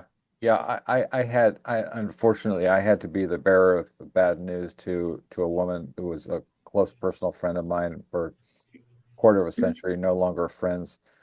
But anyway, she dated him, and I had to, you know, be the bearer of bad news. And she said, well, you know, that his great heart gave out. So yeah. He's a very complicated person. Right. But he was nothing but kind to Mike and I. Yeah.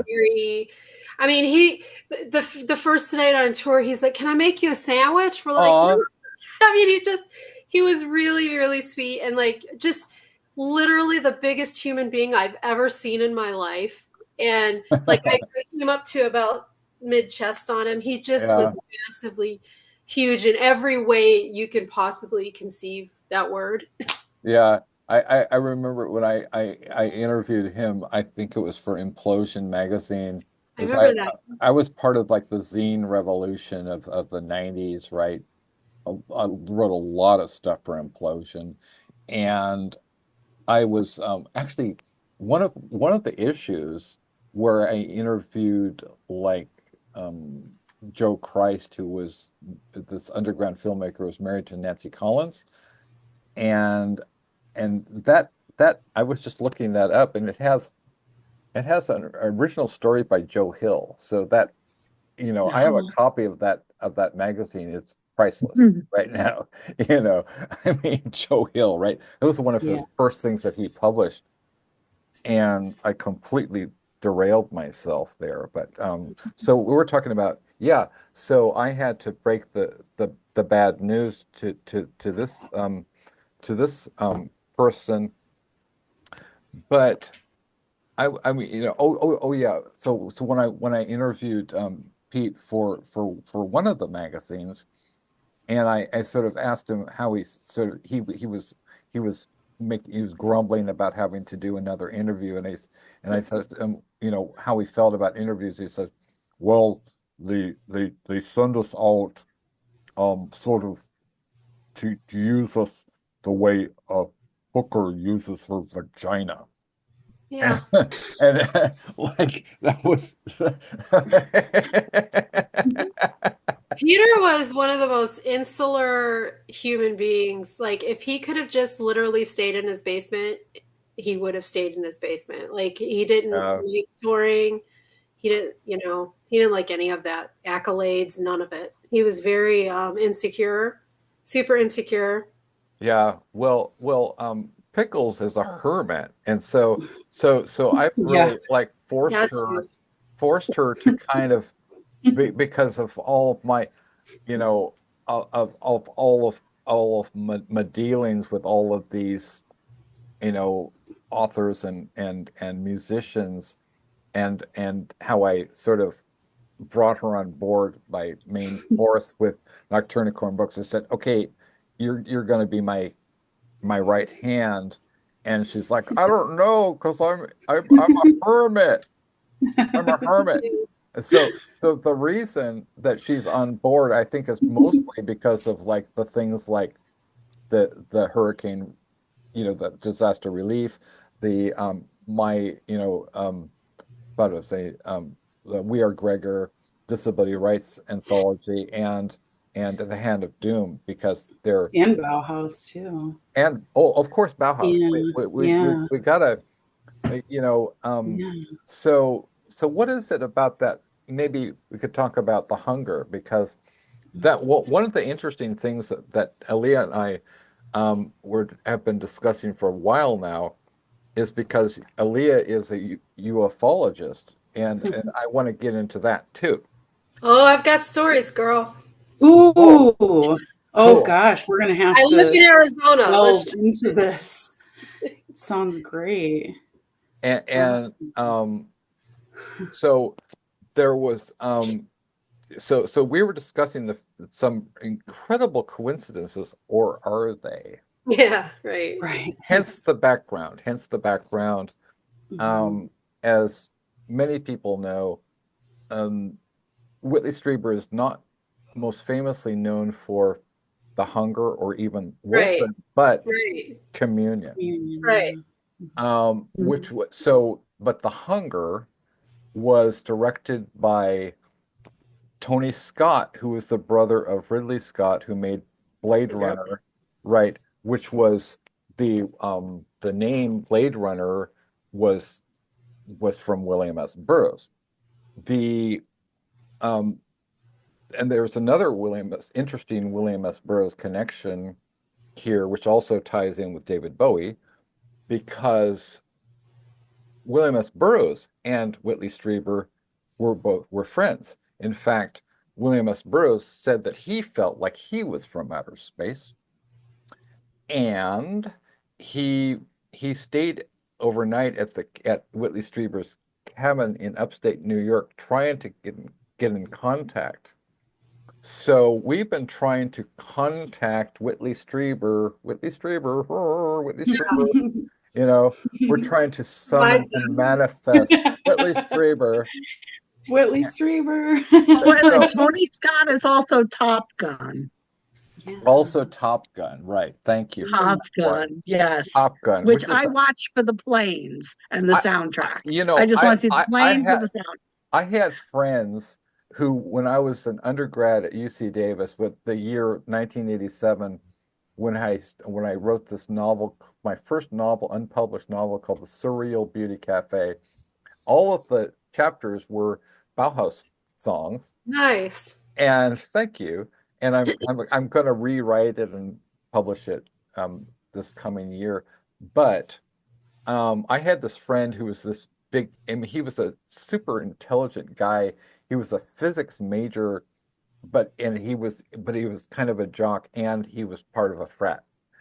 And he is, I forget his name, Joe something or other, Joe.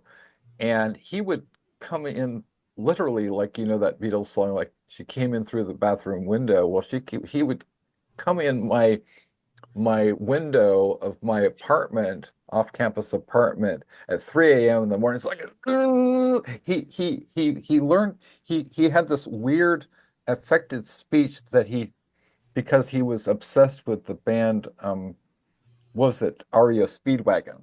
And, oh my God. Their double live album with Kevin Cronin has this particularly weird way of talking, where he was like, like that. He rides his R's. What he does is he goes, he rides his R's. Right. Yeah. Riding the storm out. Yeah. So Joe was like obsessed with, so he would talk this way, and he would make these midnight confessions to me when he was really, really drunk. He'd be like, I'm not sure where I'm going with this. He'd be like, I love you, man. Like this guy was extremely homophobic. He was a football player.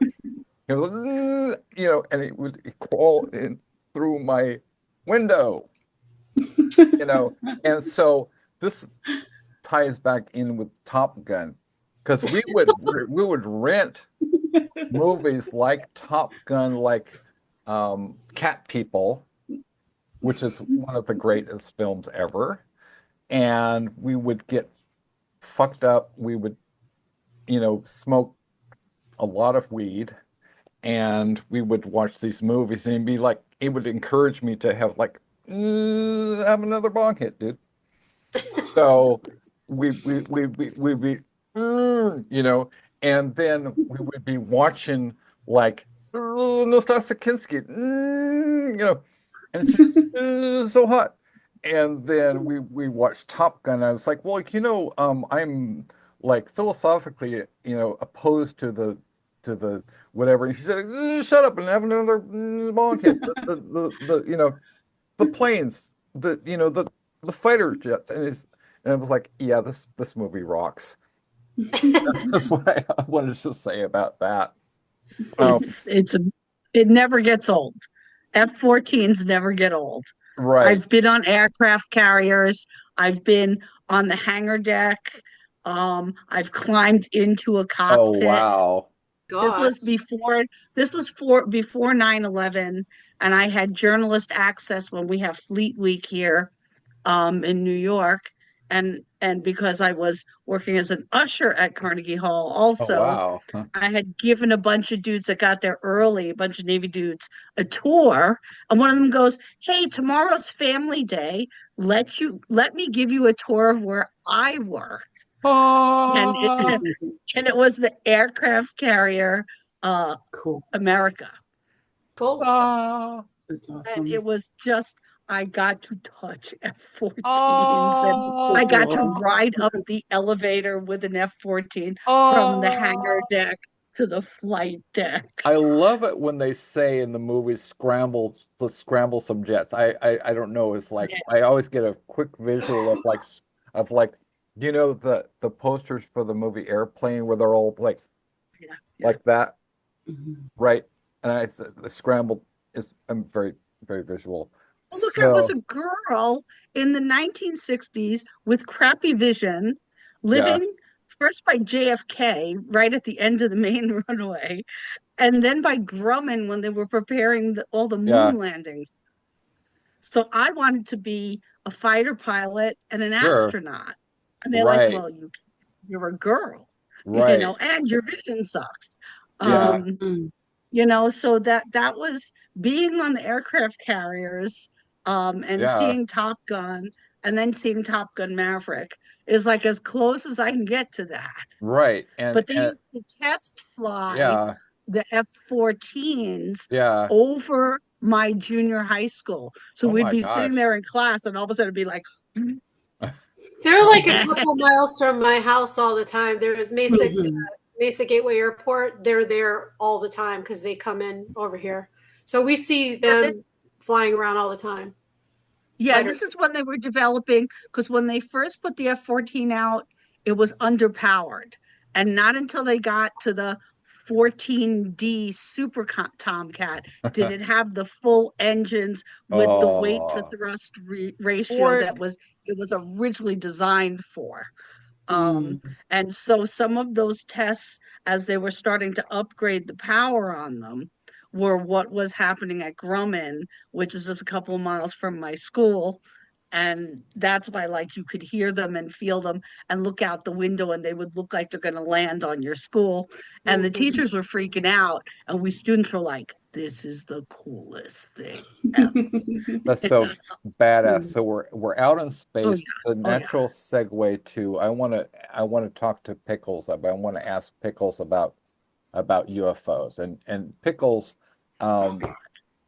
Well, so as many of us were, growing up, I remember when the movie Close Encounters of the Third Kind came out, and I was counting down the days. I would clip out the ads for the film, and I would like scotch taped them on my door, like counting down, because back then a movie was a huge deal, right? After like on all these films like Star Wars and Close Encounters, and they were on, and then like later Star Trek, the movie came out around the same time, and I was just so excited about this. I had the book, right, so and then you had like and you had Especially those notes yeah, and the hand yeah. signs. That's actually an ear training system Oh, designed by Zoltan Kodály. oh And all wow, we music students had to learn that. So when Close Encounters came out, all us, conservatory geeks went to see it. We're wow. like, that's it. When the aliens come, the only people who'll be able to talk to them are the ear training students. That's Those are the da awesome.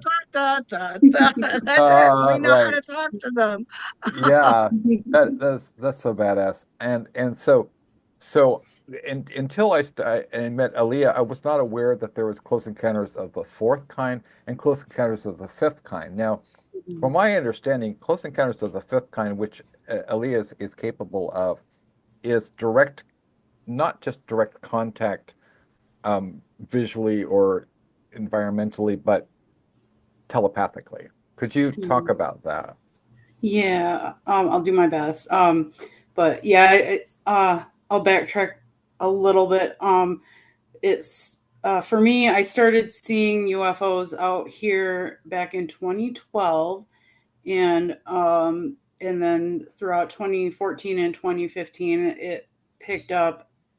I started seeing them all the time, different kinds, and over time in this area where I live, I've seen, I couldn't even tell you how many UFOs.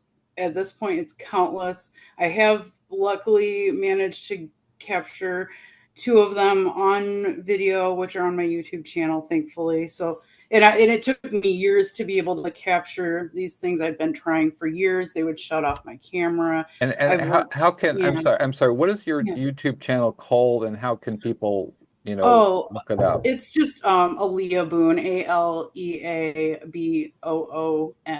Okay, thank you. Yeah, so it's on there. But yeah, so CE5 is human initiated contact, and um whether whether people believe in this or not is, that's up to your own discretion here.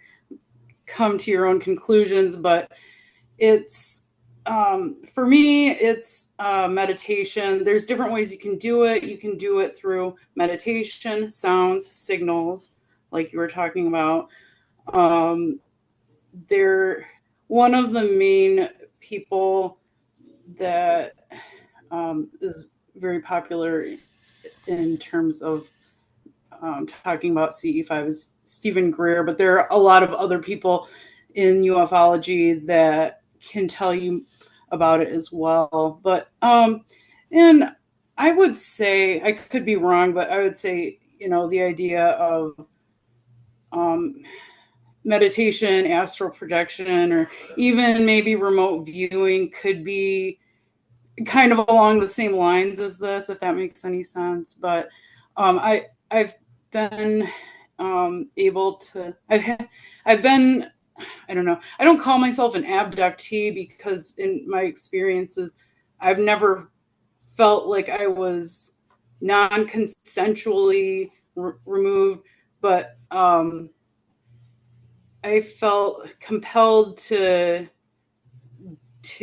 want to communicate, and I had a couple of very close encounters that this, prior to me learning about CE5, that impacted me so much, that I just started doing all this research, and then I found out about it and I started practicing it, and there's different things you can use, but I was able to draw in UFOs, doing this meditation. And it's okay if people don't, if anybody doesn't want to believe me, that's fine. This is your own discretion. But I have had multiple witnesses with me at the times of doing this. And there are also other people who have used this practice as well and have had success with it. So it's not always 100% effective, but if I get in the right mental mode and,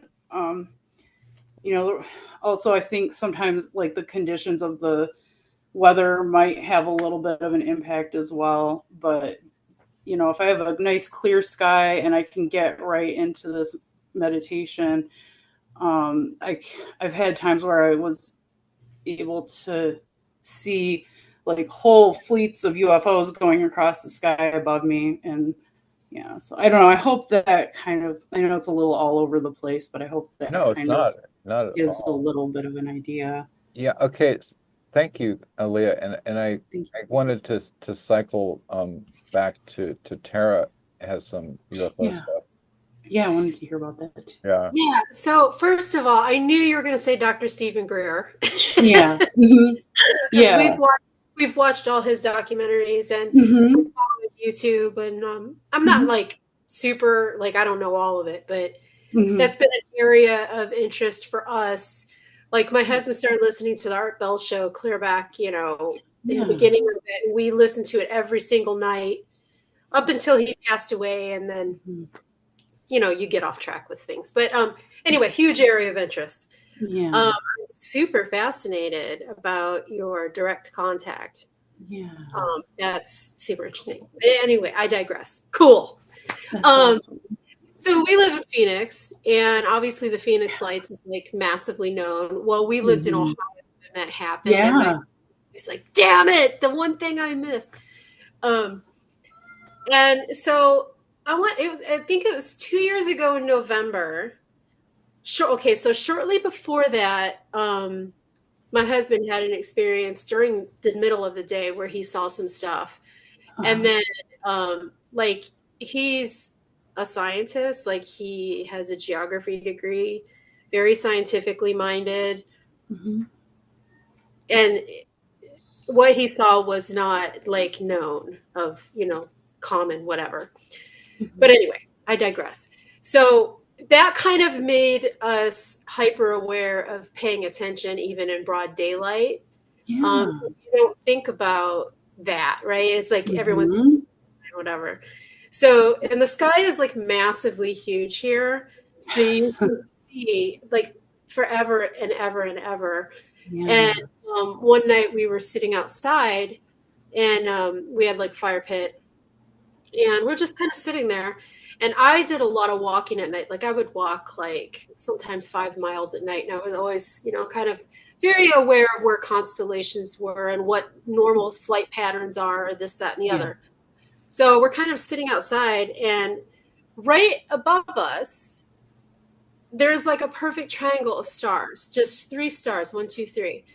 And I'm looking at it, and I'm like, that is not constellation. And they were as bright as like when you see, a planet. They didn't flicker. There was nothing like that. Solid stars, And I say to Mike, I go, look at that. And he's looking at it, and he's like, okay, that's weird. And then the top corner light slowly faded out, then the bottom light, and then the other one. And it was a very distinct pattern, and then it was gone. And I'm like, that wasn't like, you just know that you saw something that's not normal. Yeah. And so we actually contacted MUFON. Like I did an interview with MUFON, and they determined that it was untrackable. So whatever I saw wasn't a plane, which I knew that with my own eyeballs, right? And then recently, my husband saw the exact same thing again, but in a different part of the sky because he goes to work at like 4:00 in the morning, and he saw it in the sky, the exact same thing, and the lights blinked out in the exact same pattern. And we were just watching a show the other night, and this guy had video footage, and he saw the exact same thing, and the lights blinked out in the exact same pattern. Of course, they proved it wrong and said it was an airplane, but it's not an airplane. No, I believe you for That's sure. like our experience. And like, you Yeah. know, I'm so like, I want to know what the hell that means. And like, Yeah. did you let me see that? Like, because this has been a huge area of interest of ours forever. And like, we're very much open to, you know, the metaphysical and spirituality and all this kind of stuff. And I'm like, what does that pattern mean? Or is it just, I mean, maybe it's just by chance, whatever, but like, does it mean something? What does it mean? Why did I get to see it? You know, it just super cool. So like every night when I go out for a walk, I'm like, okay, I want to see something. I want to see something cool. I want to see something cool. It used to be when I was little, I was terrified of aliens. They were the one thing that absolutely terrified me. I'm like, Really? ghosts, vampires, all that stuff. Like, we're kind of taught as a Christian society, like, oh, God beats that stuff. Big deal. Aliens, on the other hand, what do you do about an alien? If an alien, I can't pray an alien away, right? Yeah. So anyway, super fascinating. But just having that experience, it was this weird enlightening thing of like, you really do know for certain there's, I mean, not that I didn't already believe it, but like there's something there. Yes. And I'm like, please come fix us. Like I am begging them at this point. Yes. To come and fix us. Because, you know, like you've seen a lot of people do. They've interfered with nuclear things and things like that. And I'm like, wow, yeah. Yep. please come and like, we need your help. We need your, you know, environmental help. Yes. Anyway, back to the whole vengeance thing that you were talking about earlier. Yeah.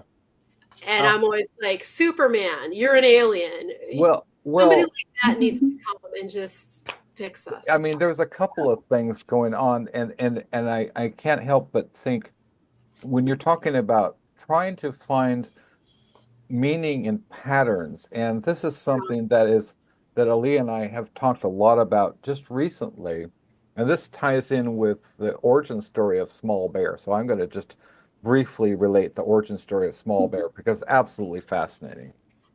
And I posted about this yesterday on the Facebook, but you know, okay, so I was born on Halloween Day, 1966. My mother, who actually both of my parents went to school with Grace Slick, or actually she was known as Gracie Wing. Grace. And Wild-eyed Grace. Wild-eyed Yes. Grace, right? They went to Palo Alto High School and also my mom was in 8th grade with her as well. They were in home economics together, as well as Joan Baez. And Joan Baez would do some The kind Velvet Voice. of the Velvet Voice, right? She would come out and she would do like at class, whatever, at school. What I don't know, I forget what they're called, but sort of when everybody gets together in the gym or whatever, right? And and she would do Bob Dylan stuff, right? So my dad also was in Boy Scouts. One of his closest friends was a guy named Michael Ritchie. Michael Ritchie, if the name doesn't ring a bell, he was the director of, among other things, The Candidate, which influenced, with starring Robert Redford, which influenced not one but two presidential elections, as well as The Golden Child with Eddie Murphy, and The Bad News Bears with Walter Matthau, The Survivors with Robin Williams and Walter Matthau, right? And so they were really close friends, and they were friends until Richie died, not too long ago. The DP for The Candidate was a man named John Cordy. And John Cordy was a friend of, initially through my mother's friend Beulah Chang, who's still around. And Beulah Chang married John Cordy. John Cordy was already famous for his film that he made called the something of faces, the language of faces, which he made for the American Friends Service Committee. Now, the American Friends Service Committee is the Quakers, right? The Friends. My parents were married in a Quaker chapel in a Friends, ceremony. Alea's several generations of Alea's family are Quakers, and I was raised Quaker. Yeah, so she was raised Quaker. When we grew up, we lived next door to People's Park, across the street from People's Park in Berkeley. One of my parents, one of my dad's best friends, who's still his best friend, it's a woman named Terry Garthwaite. Terry Garthwaite founded the band Joy of Cooking with her friend, I believe it's Tony Brown. They were on Capitol Records. She would play at this local coffee house in Berkeley in the 60s, right around the time that I came into the world with Muddy Waters, but I'm not sure if they were collaborating with Muddy Waters and John Lee Hooker, right? So all these things were happening around the time and she played concerts at the Winterland with, the Airplane and Grateful Dead, right? And so, I think Papa John Creech was around at that time also. Yes. So all these amazing people, great violinist, violist, jazz, blues. right? Yeah. All these people who were around at the time and were, classmates and friends of my parents. So back to John Cordy. Now, and I just recently learned this like within the past month. I knew my mom was always talking about, hey, John Cordy sent you that teddy bear when you were born. So like I got a lot of teddy bears, a lot of teddy bears. And I was always looking, I didn't know how to spell John Cordy's correctly. It's Korty.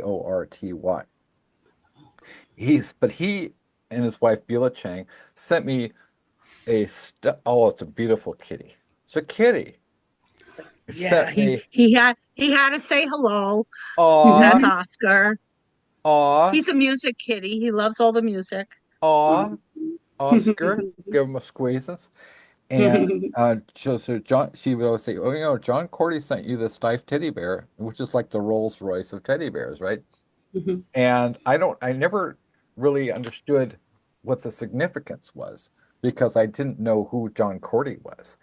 Well, John Cordy went on to work as the DP for Michael Ritchie under Michael Ritchie, my dad's, best friend. They were friends until he died. And also then he became involved in I think in the 70s with George Lucas.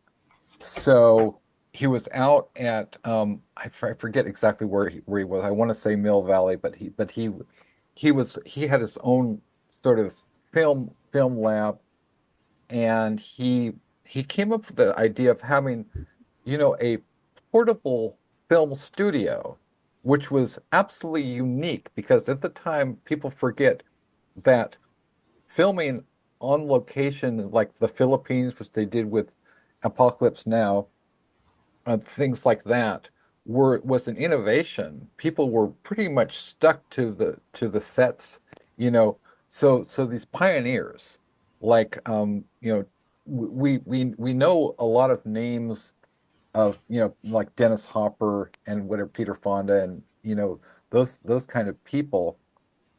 John Cordy was the guy who said, "Hey, why don't we create a sort of a mobile film lab? We could take it around and we could do it wherever." So, his friends, George Lucas and Francis Ford Coppola were just deeply impressed with this. And for the viewers, you can look up the article Lucasfilm remembers John Cordy, Korty. And so in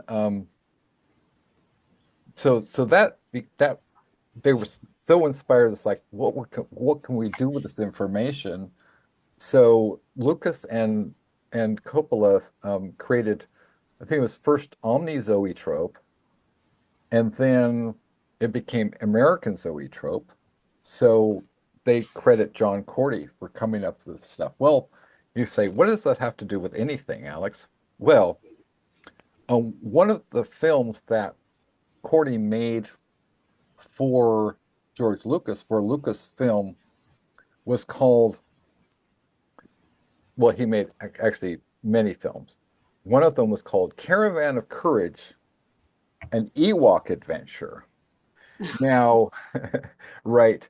Um, so which was a story by George Lucas, which was inspired by Goldilocks and the Three Bears.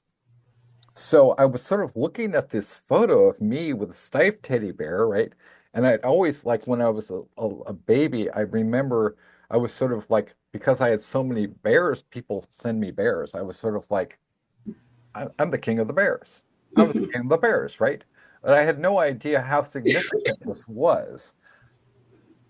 John Cordy also directed Go Ask Alice, the autobiography of Miss Jane Pittman, and Twice Upon a Time, which he also made for Lucasfilm. It was distributed by the Ladd Company, which distributed Blade Runner. And the guy who did the special effects was named David Fincher.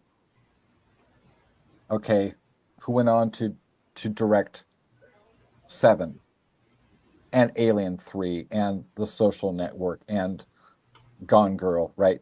So, but I'm just, is there some sort of meaning that can be extracted from all this stuff? Because I'm looking at this photo of me with the Steiff teddy bear, and then I'm looking at the poster for, Caravan of Courage, an Ewok adventure. It's got this little baby, this little kid that looks a lot like me, right? And you think, okay, so this is okay, where are you going with this, Alex? I don't know. I mean, if I had lived my life and if somebody else was telling me the story, I'd say you're fucking schizophrenic, right? But all this is true. It's objectively, verifiably true, right? Um, and and he also won the Academy Award. John Cordy won the Academy Award for Who Are the Debolts? So as with anything, you can be presented with the feast, but if you can't digest it, right, or if you're not prepared to assimilate the meaning, it's not, it's just going to go through you, right? So it's like, well, what does that say? What does that tell me? Because I've been asking God, what's my special meaning in life, if there is a meaning, right? If there is a meaning. Just recently, within the past year or so, I've had some astonishing things happen, and I won't bore you with all the details. One of the things was I wrote a book called The Doom Hippies, which came and went. It was just no, I mean, it got really great reviews, but nobody bought it. And just more recently, just about 2 months ago, I was approached by Craig Thomas, who's the chief cataloger at the Widener Library at Harvard, and he said, "Well, he would love to include it in at the Widener." I didn't know, right? So I was like, "Okay." And so this incredible validation after 40 years I've been on the struggle bus trying to be a writer. And for 10 years I've been doing Nocturnicorn books. None of my books have sold any copies whatsoever, even though I've had people like Lucy Taylor wrote an original story for Axis of Evil. Sephora Giron wrote an original, you know, story for Axis of Evil, a heavy metal horror anthology. Paula D. Ashe, Paula D. Ashe. I commissioned her to write the story called All the Hellish Cruelties of Heaven, which she went on to win the Shirley Jackson Award for the collection We Are Here to Hurt Each Other, which that's a phrase from that story. And that was a decade ago, but nobody bought them. I had a cover by Lila Wendell, of Westgate, right? Who was a very strange person, but she was amazing, genius as far as being a necromancer and a necrophile. Okay, so she went off the rails with Trumpism and she went all gung-ho MAGA towards the end, but she's dead, rest in peace, right? So what's the point? Maybe there is no point, but what I'm just saying is that I think each of us can look to the sort of the patterns in our lives. I mean, Alea has patterns, Alexandra has patterns, Tara has patterns, and we can sort of extract meaning, whatever it is. And sometimes it's right in front of us. Like for me, it was sort of right hiding in plain sight. These books that I worked so hard on, I wrote an official Jason X novelization for Black Flame Books. Okay. And I got Nancy Kilpatrick on board and Krista Faust on board, right? I also wrote a book called Final Destination Wipeout, which has a very interesting story. I'm not going to bore you with the details, but so anyway, I want to bring this around to, I guess, first Tara and then Alexandra and then Alea, and then maybe we wrap things up as far as what are the patterns in your life that maybe were hiding in plain sight that you've only just recently realized how significant they were.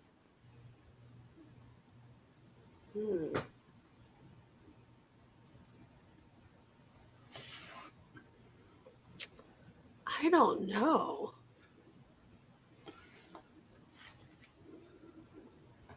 I really don't know. Okay, that's fair enough.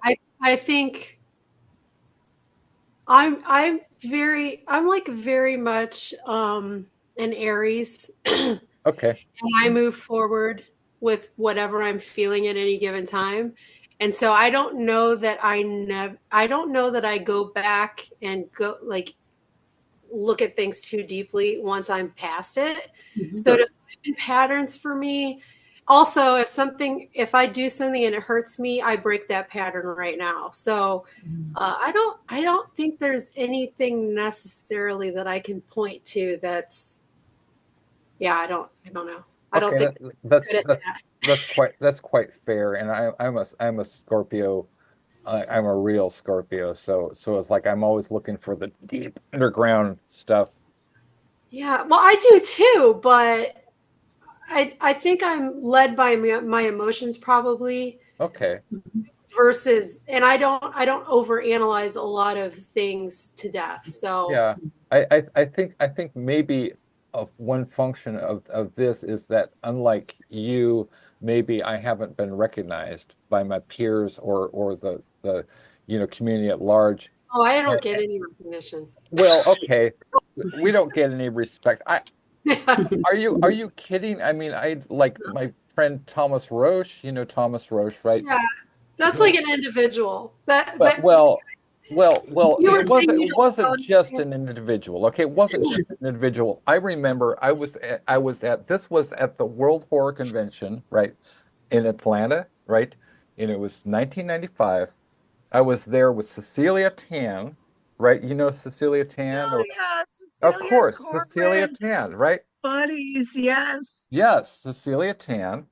And she had a publishing imprint of Cleus Press, right? She was a close friend of Thomas. No, she had Circlet Press. Circlet Press, thank you. Circlet Press, right?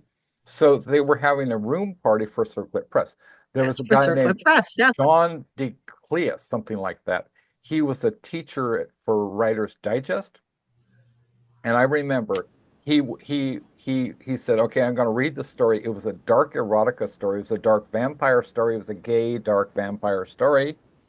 And I remember that 1995 convention. Yes. Were you there at that party? Yes. So you remember it was the stupidest story. It's sort of like it's basically like it's an entire. He read it. It felt interminable, and it was like reading for half an hour. It's basically a guy getting a beeger, and he happens to be a vampire, and his sub is named Gronk, literally Gronk. And so he's growling, Gronk, fuck me harder, Gronk. And there was an incredibly gratuitous reference to Lycia. I remember that to this day. Yes, because okay, so this I remember vampire. rolling my eyes a lot. Yes, we were My, there. my eyes were rolling so much they were doing Oh eye my yoga. gosh, you were there, so you know exactly what I'm talking about. And so This looks like this is news for Tara. one of the elements, yeah, this is an eye opener, right? One of the elements of the story was this vampire guy. He's doing some sort of archery where he's got these three targets lined up, and somehow the arrow goes right through one target, and I was like, how does it go through? Because I've done archery, right? How does it go through one target and then it goes through another target and another target? But The feathers on the end would stop it. exactly. So I was like, physically, maybe this is a alternate It's universe. metaphor. It's a metaphor. It's a metaphor. It's a metaphor, right? And then in a nearby house, and the only reason this was happening is because it was a sort of like it was like, oh, Lycia is cool. Lycia is cool, right? So drifting out. It was a random, yeah. So drifting across through the air, this like, oh my God, they were playing Estrella, right? And yes, literally true. I mean, Alexandra can verify. We were both there. That's bizarre. We were both there, and Thomas was like, well, oh dude, God, it was Writer's Digest, okay? Writer's Digest. Right. And that was like the whitest publication right. And Thomas was like, oh my God, you have to check out Lycia. You know, they're so awesome. And then, you know, I was like, okay. Right. So I did. And I'm glad I did. But what does this have to do with the patterns that you're asking us about? there are no it's only the meaning that we extract. I mean, so but it's a really, really good point. I mean, I think we get into like things like deconstruction, right? It's what we or Roland Barthes, right? Death of the Reader, which is not about about politics and social politics or cancellation at all, but that's for another episode. So I wanted to, I guess, ask Alexandra and then Alea about the same question. Have you seen patterns in your life that where you see there was some extraordinary meaning that I can extract from incidents and people and events in my life that I didn't realize at the time it was hiding in plain sight? We're talking about, everybody was like talking about their signs and stuff. Right. Supposedly I am the poster girl for Aquarius. So like, you know, sun, 3 planets, all that stuff. Which makes me very sort of cerebral and you know, looking at the stars a little bit spacey, a dreamer, futuristic, although I love all the ancient dead history stuff too.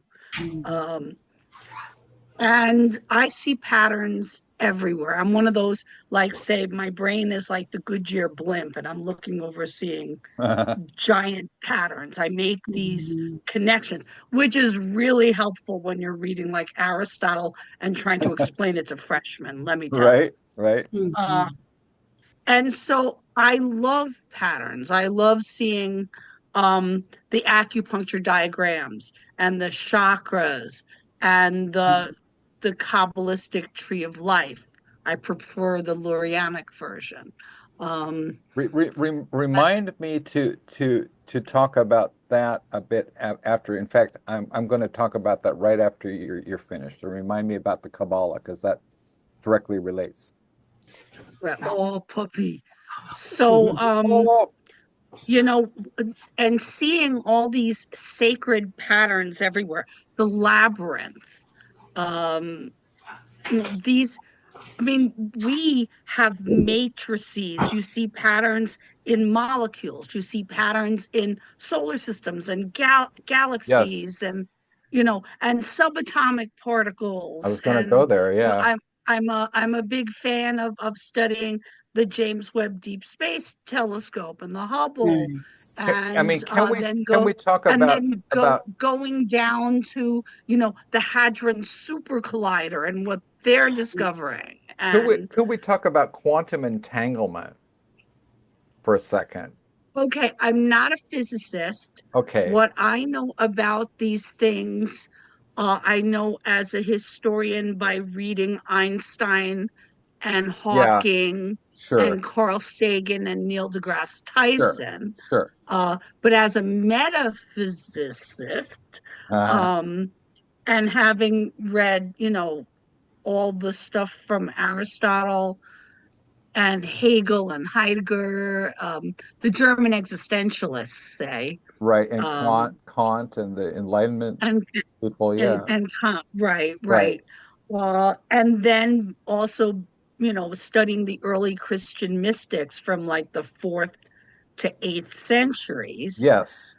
There's so much overlap there when they talk about the patterns. Yeah. And so I see them everywhere, and I didn't really have names for them, or the clarity that I have now until I went to seminary and started reading the ancient church fathers and mothers. I'm like, yes, I've been seeing this and thinking about this since I was 7 years old.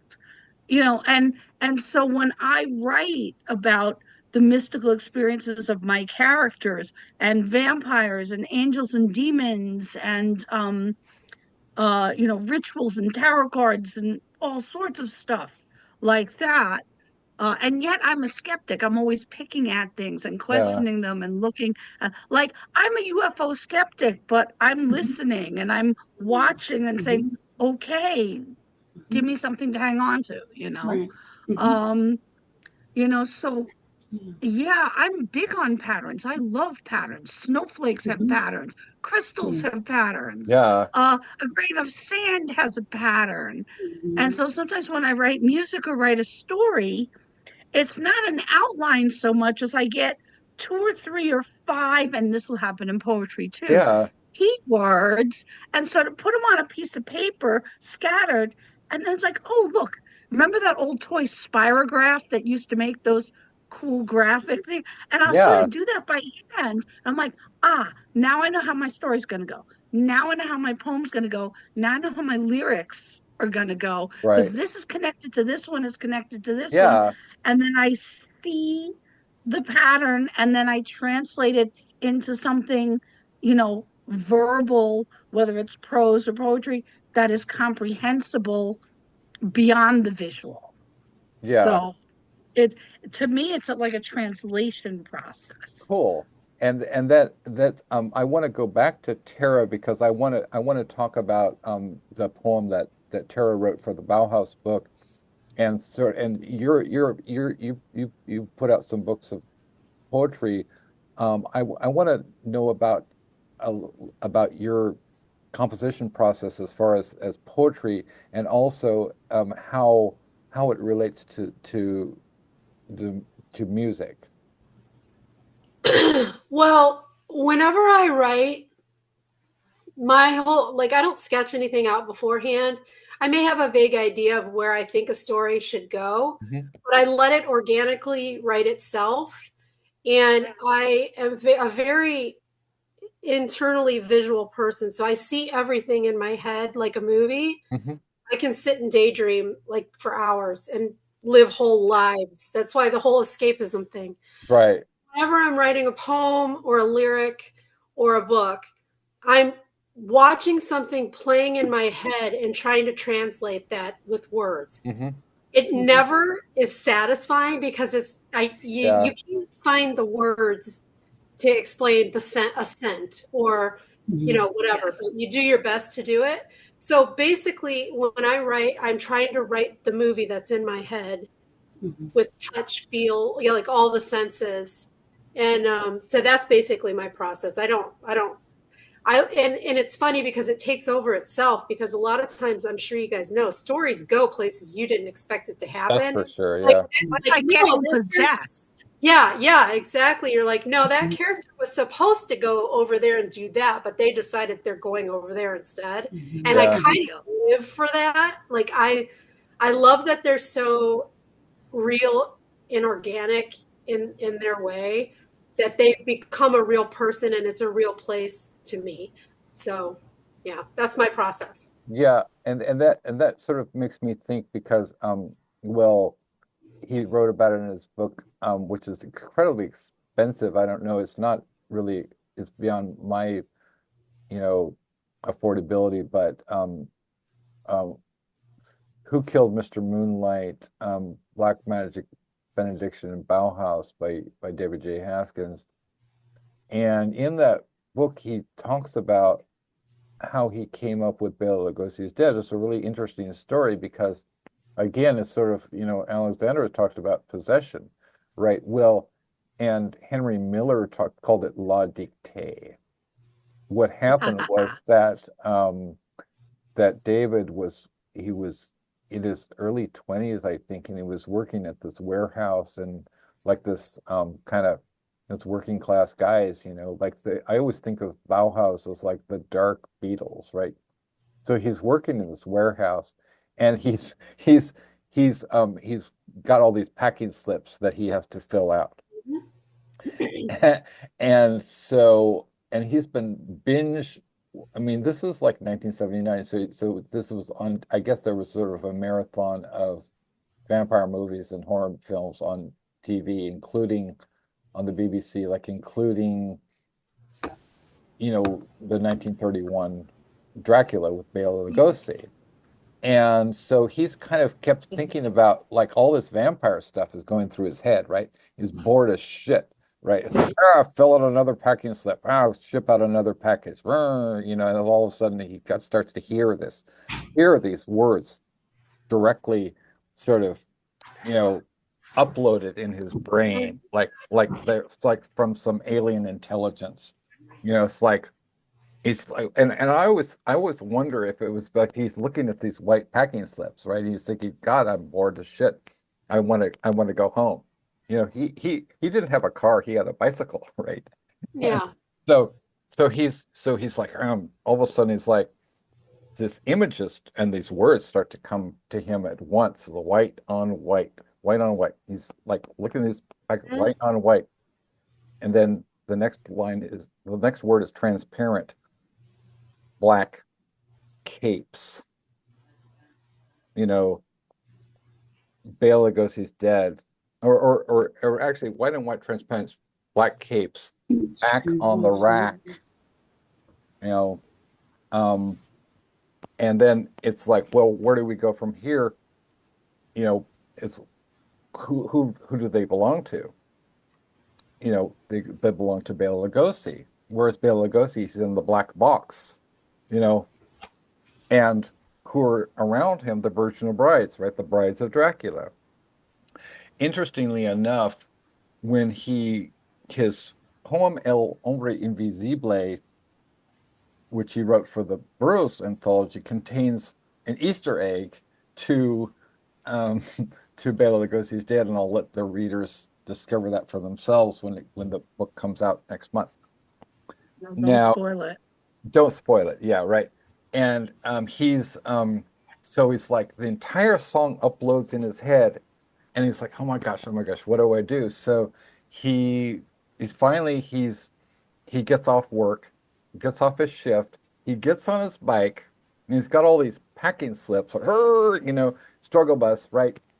He gets home and he calls up his buddy Peter Murphy, and it's like, I got the song here. I don't know. It's called Bela Lugosi's Dead. I don't know what to do with it. So they go to, I think that night they go to their practice rehearsal space, and then they sort of work out. But it was almost like everybody knew what to do. Mm-hmm. The There are next, songs like that. Yes. Yeah, definitely. yes, the next They are born from your head whole, like Athena from the head of Zeus. Athena from the head of Zeus. Yes. Yeah. And the same thing I've heard, like when Ronnie Dio did wrote the song Neon Nights from the Heaven and Hell album. Exactly. So they wrote it in 10 minutes. Mm-hmm. So they could go to the pub, right? Because it's, the pub culture is big in England. And so he's like, okay, so then the next day they go to the recording studio, and then Dave, not the guitarist, Daniel, Daniel Ash. yeah, Daniel Ash, he was playing around with some sort of effects box with an echo thing. And I know you've used guitar effects on your vocals, so this is one thing I wanted to ask you about, Tara.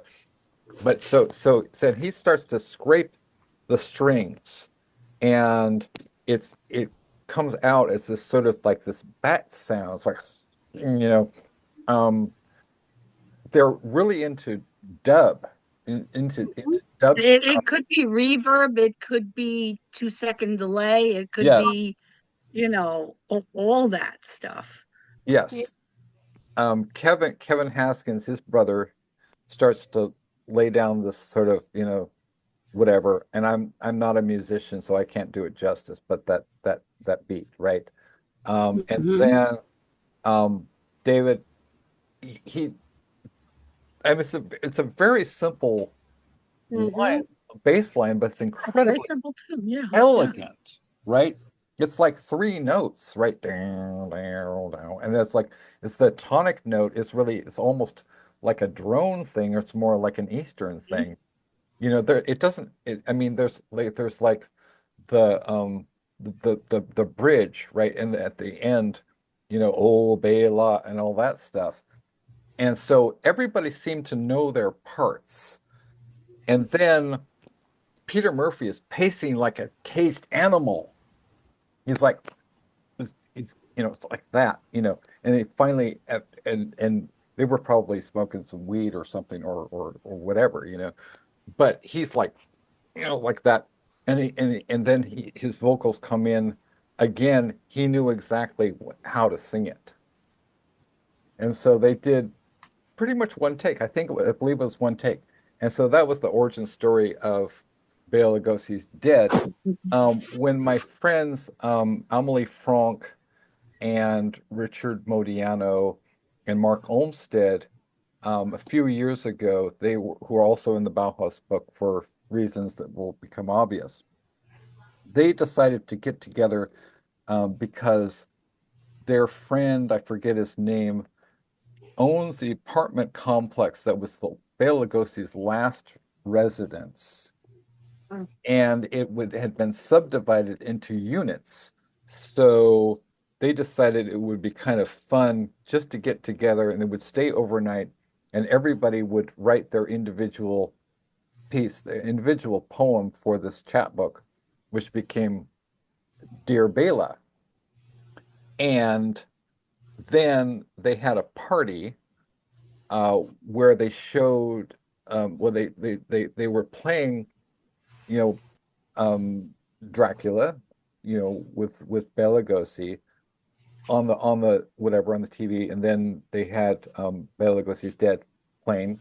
They cranked it up, and then afterwards they showed two movies that were made by Mark Olmsted and Richard Modiano about their friend William S. Burroughs, starring William S. Burroughs, right? So they were kind of infused with the spirit of Bela Lugosi when they wrote these poems, which were kind of, also infused with the spirit of Bauhaus. So I think, this book is going to be extraordinary. So the Bauhaus book, we've got Jarbo, we've got John Shirley, we've got Nancy Kilpatrick, right? Nancy Kilpatrick, old friend, Nancy's awesome. right? I mean, beautiful. Shout out to Nancy Kilpatrick. So many people, Carmela Boyes, Jacqueline Dilworth. Oh man. And Caitlin R. Kiernan is on board. So now, what I was going to mention, Alexandra, well, this ties in with tarot and also ties in with patterns, also ties in with Kabbalah. Children of the Grave, the novella that Carrie Crome is writing, and Carrie Crome is in the book as well, right? That she's writing for the Black Sabbath anthology. It has to do with, the I forget what it's called, but it's called like the clip off of it's the hell roots of the tree of life. And sort Oh, of, wait, are you talking about the reverse Sephiroth, the dark Sephiroth? yes, the dark Sephiroth. Okay, so they call them the Qliphoth. The Qliphoth, thank you for, I've never heard it pronounced, right? So her main character, which is obviously based on her, it's this young woman who is trying to get revenge against an abuser, and which has ramifications for her actual life.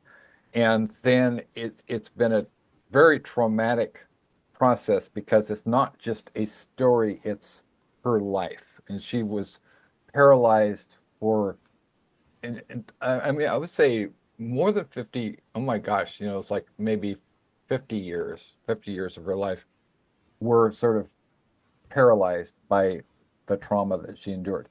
Well, she's finally reclaiming her own space, and her own identity, which is not the 14-year-old girl that wrote California Paradise. It's this incredibly funny, raucous, wrong, raunchy person who says that has the mentality of an adolescent boy.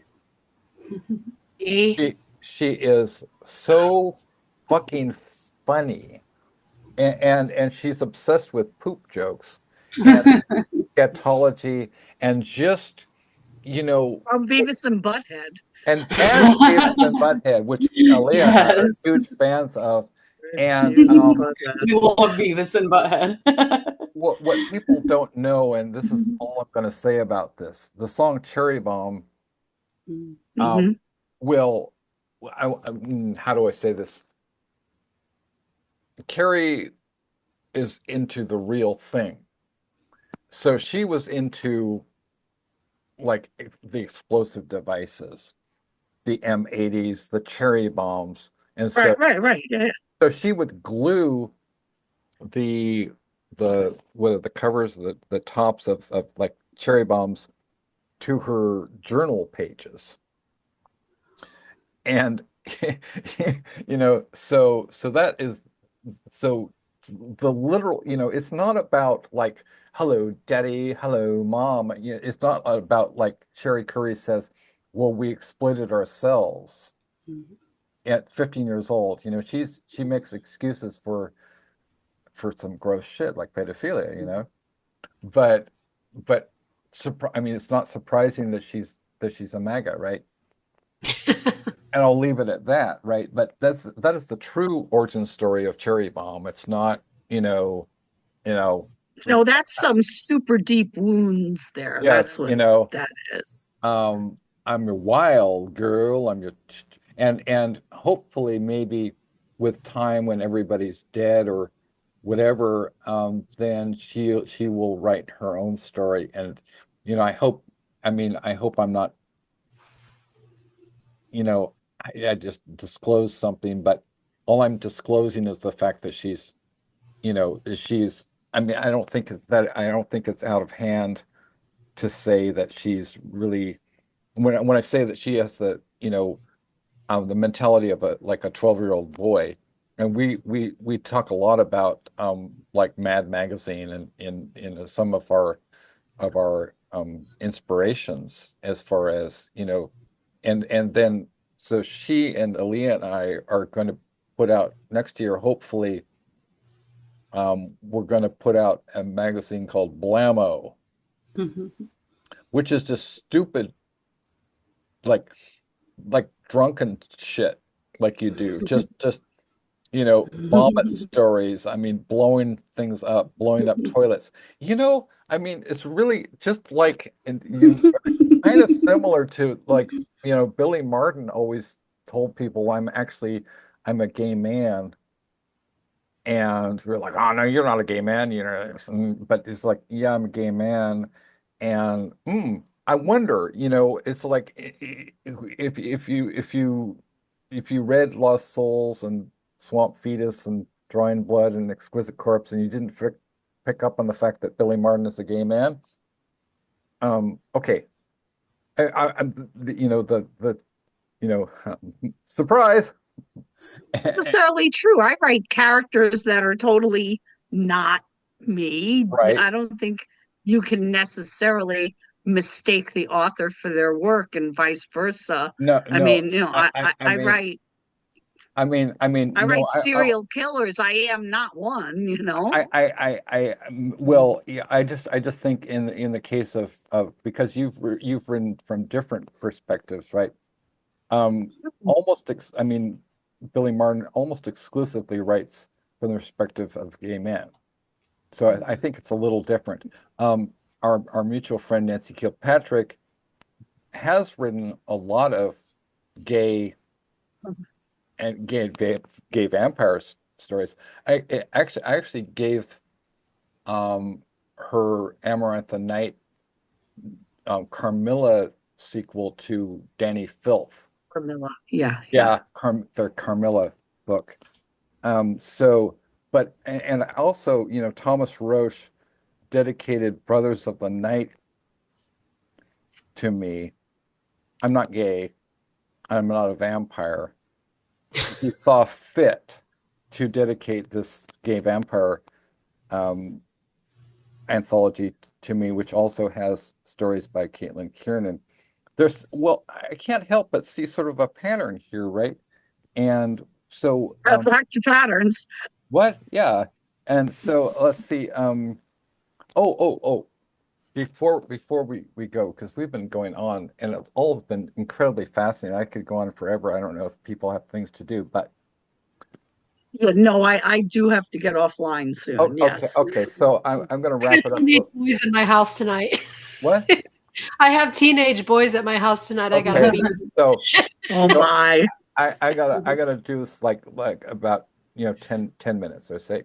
Okay. So the last thing I wanted to talk about is, so we've been talking about poetry, we've been talking about composition, and Alea and I and Sandy DeLuca wrote a book together called Thunderstruck, and it's been a really amazing experience. And I was hoping that Alea could tell us something about like how that book came about and also her participation in it, and as well because it also involved Alea and I kind of going back to some poems and songs that we wrote together.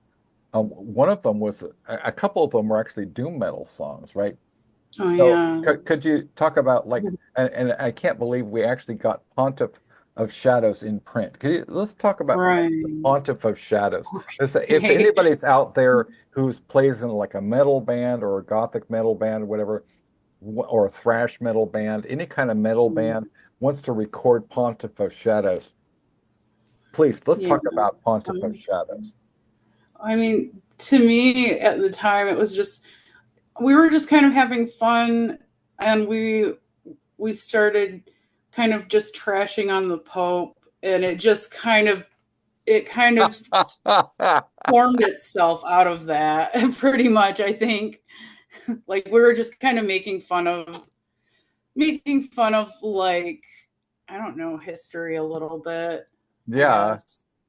And we also, I mean, I wrote Mistress of Graves, which I think is just incredible genius as far as doom metal, is concerned. But, and but we also wrote a poem called Undead, which I think the major reason I wrote it is like because, you know, I wanted to send this to David J. Haskins, I was like, hey, this is a kind of a sequel to Be Able to Go See His Dad, but I doubt that's going to happen. But hope springs eternal in the human heart. Yeah. So this has been an amazing. We've been here for nearly Almost 3 hours. hours. And I'm not going to edit this. I'm going to just upload it. So the last thing is so could I do like a lightning round of anything, upcoming stuff that you're working on, any books that you're wanting to promote? We didn't get a chance to talk about performing at like Carnegie Hall, but anyway, and then so Tara, go first, and then Alexandra and Alea. First of all, I want to thank you all for having me. And it was very nice to meet you all. I'm super fascinated about the Carnegie Hall thing. My son plays viola and piano, and he wants to be a concert pianist with the orchestra. Oh, viola, play viola, the voice of my heart. He's been playing since he was in 4th grade, and he's in 8th grade now. So loves it. Yeah, I started in 5th grade. That's late for a string instrument, but no regret. Yeah. As for projects and stuff, I've got like I'm constantly writing. I've probably got like 6 books at 200 plus pages at this point. I'm in the process of the ones that are already out. I'm having the manuscripts sort of reimagined look wise. So I've got a girl I'm working with who's helping me I can't think of the word. My brain's mush. Anyway, I just got a bunch of crap going on. Hunt me up on the internet. I'm easy to find. Come talk to me.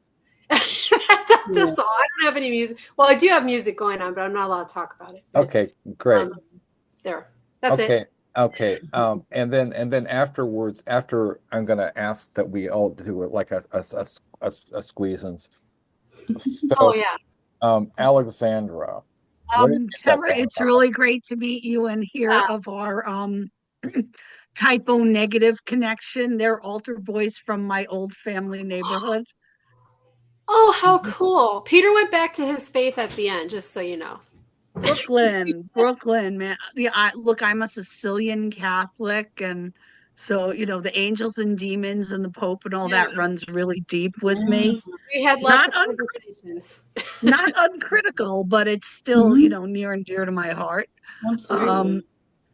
As for work, the most recent work was a year ago, October, November, 2 poems, my debut in the magazine of fantasy and science fiction. Oh my gosh. Yes. And awesome. I'm still hoping for a 75th anniversary issue belatedly as they restructure. And hopefully I will appear in that, God willing. And there's just, other stuff out in the hopper that I'm waiting to hear back from editors.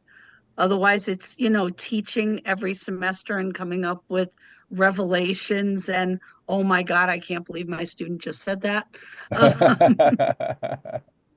Right on. And performances with the Manhattan Wind Ensemble as a horn player. There's, tons of stuff in church concerts. And the long and short of Carnegie Hall was my debut was with New York Choral Society in 1978. And, I've played or sung there on and off ever since, whenever I have a gig, the joys of a freelancer. That's awesome. I've also gotten to play Madison Square Garden. Wow. String sections. It's a fun time. Awesome. Excuse me. Oof, it's a crazy time. I have never played the Metropolitan Opera. That's the one big hall in New York I have not set foot on the stage on. And manifesting. Yes. Before I get too old to do it, I would freaking love that, but otherwise it's continues after 50 years as a professional musician That's to be a fantastic. good run. But I've been writing poetry and short stories since third grade. I was weaned on Edgar Allan Poe. My mother started reading me Poe at the age of 7, and she was shocked when I became a horror writer. Mom, really? You're showing me Bela Lugosi movies over and over again. Right. Like, what? So I'm not gonna be a horror writer, Yeah. But yeah, so there's a lot of stuff in the works. There's a lot of stuff in the archives.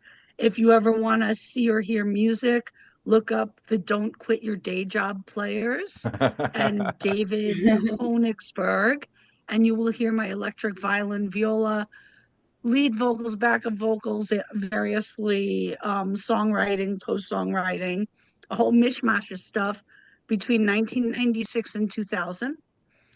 Um, and then I just, write things for other people sometimes now. Cool. And that's pretty much it. But yeah, my soul really is with heavy metal because it's operatic. Yeah, you If, got to have if some we had metal. what we got Wagner opera, and without Wagner opera, we would not have Yes. heavy metal. Yeah, Right. And so I totally, love Yes. the big operatic theatrical stuff, me especially too. Japanese metal, I love Japanese ex-Japan. metal. Do you like Uh, Psy? Do you like Psy, the band Psy? yeah, they're okay. Okay. Ex-Japan, Okay. Hyde, Vamp, Oh, Scott. wow. I need to check those Um, out. um, yeah, tons of Japanese bands. I've got CD stacks, you know, the binders this big with nothing Yeah. but Japanese Um, in it. one thing that Gemma Files and I have in common is we're huge fans of Fudge Tunnel. I don't know if you like them, but your eyebrows just shot through the roof. Trained in classical music, I'm a little bit of a music snob. No, they're And great. I'm a little bit of a good girl, and It's band names like, although I really love Guar. Cars. Guar cracks Yeah, I do me too. up. yeah. Yeah, I and a friend of mine were backstage and we drank all their beer one time, and I still feel bad about that. But so so where can people find you? those guys. Where can people find you online? Or yeah. I'm on Facebook. Okay. I'm on the Manhattan Wind Ensemble website. Okay. If you go on YouTube and look at my favorites videos, you'll Mhm. see some raw phone clips from some of Oh, my anime, hard rock, heavy metal, solo viola, improvisation, freestyling. that's You'll so see some stuff. Yeah. badass. You're so badass. Which is like great fun. It's crazy Yeah. great fun. It's like a black dress, kimono, Oh, I hair like love out, it. and the white fiddle, and Oh my yeah, gosh. it's great. That's so I mean, awesome. it's not musically perfect. It's just fun. You And know, the fans sat there through a full 2-hour concert without an intermission, and they were in it. They were all in, which was one of the most fun things ever. if you can overcome your prejudice against the name, I would highly recommend Fudge Tunnel. I mean, Gemma Files is right is no slouch when it comes to brains and musical taste, right? So and she No, I'm actually not has saying she doesn't have brains and right, musical but taste. but I'm but just she saying, has like, I yes, just kind of got it. she references Fudge Tunnel in experimental film.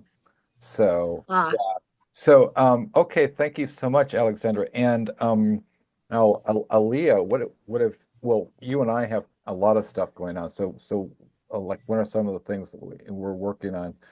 Um and what are you working on like in your own life? And then what are you I know you're trying to get a real job and such, and then so real job.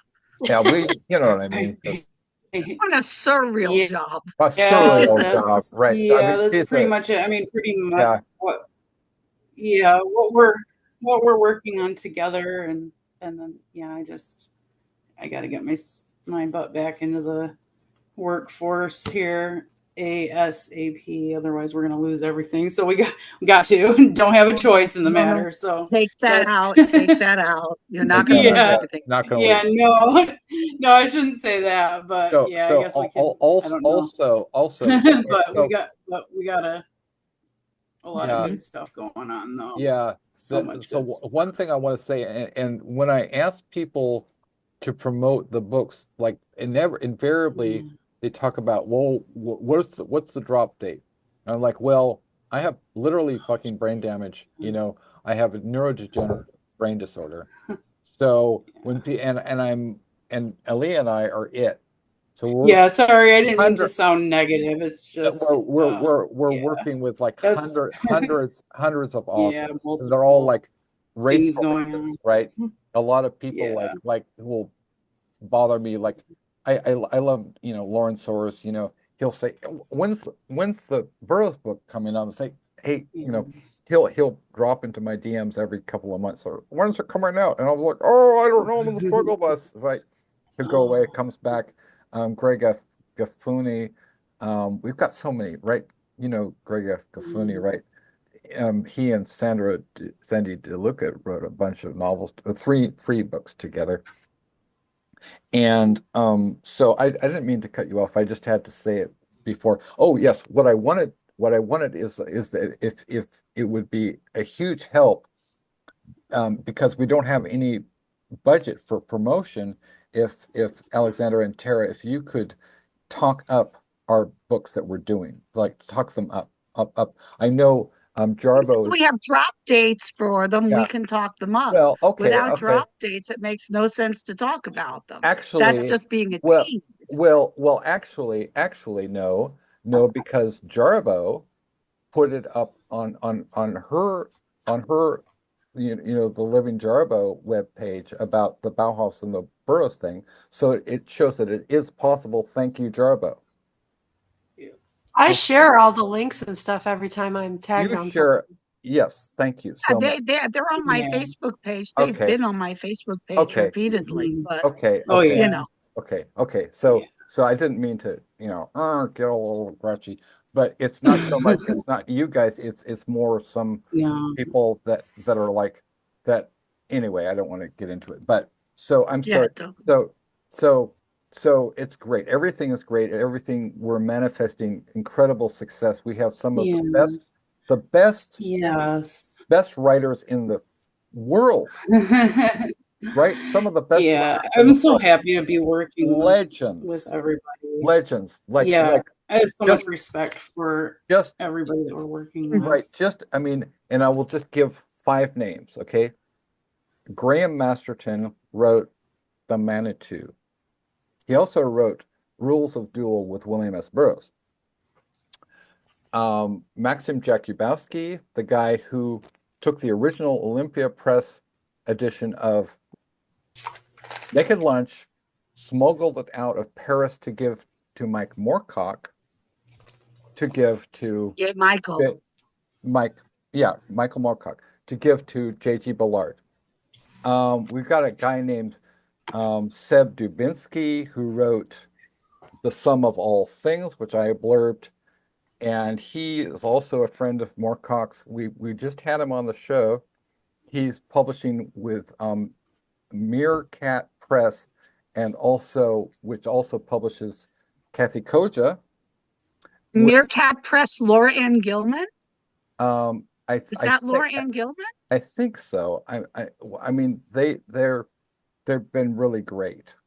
I believe so. Yeah, Meerkat Press, and they're at least they're republishing Kathy Koja's novel Skin with an introduction by Eric LaRocca.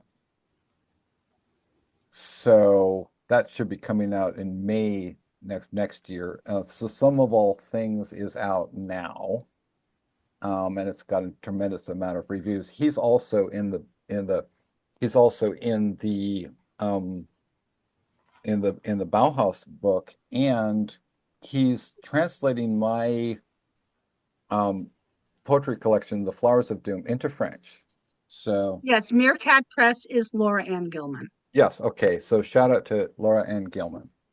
And so that's an incredible, like once again, Seb Dubinsky is translating my book into French.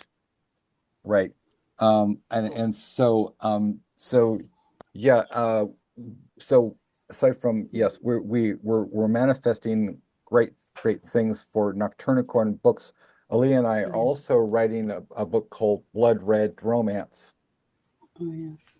And we've got a lot of, we're each contributing either stories or poems or both to all of the anthologies we're working on. We didn't have a chance to just talk about We Are Gregor. I hope that Alexandra and Tara could both contribute to We Are Gregor as well.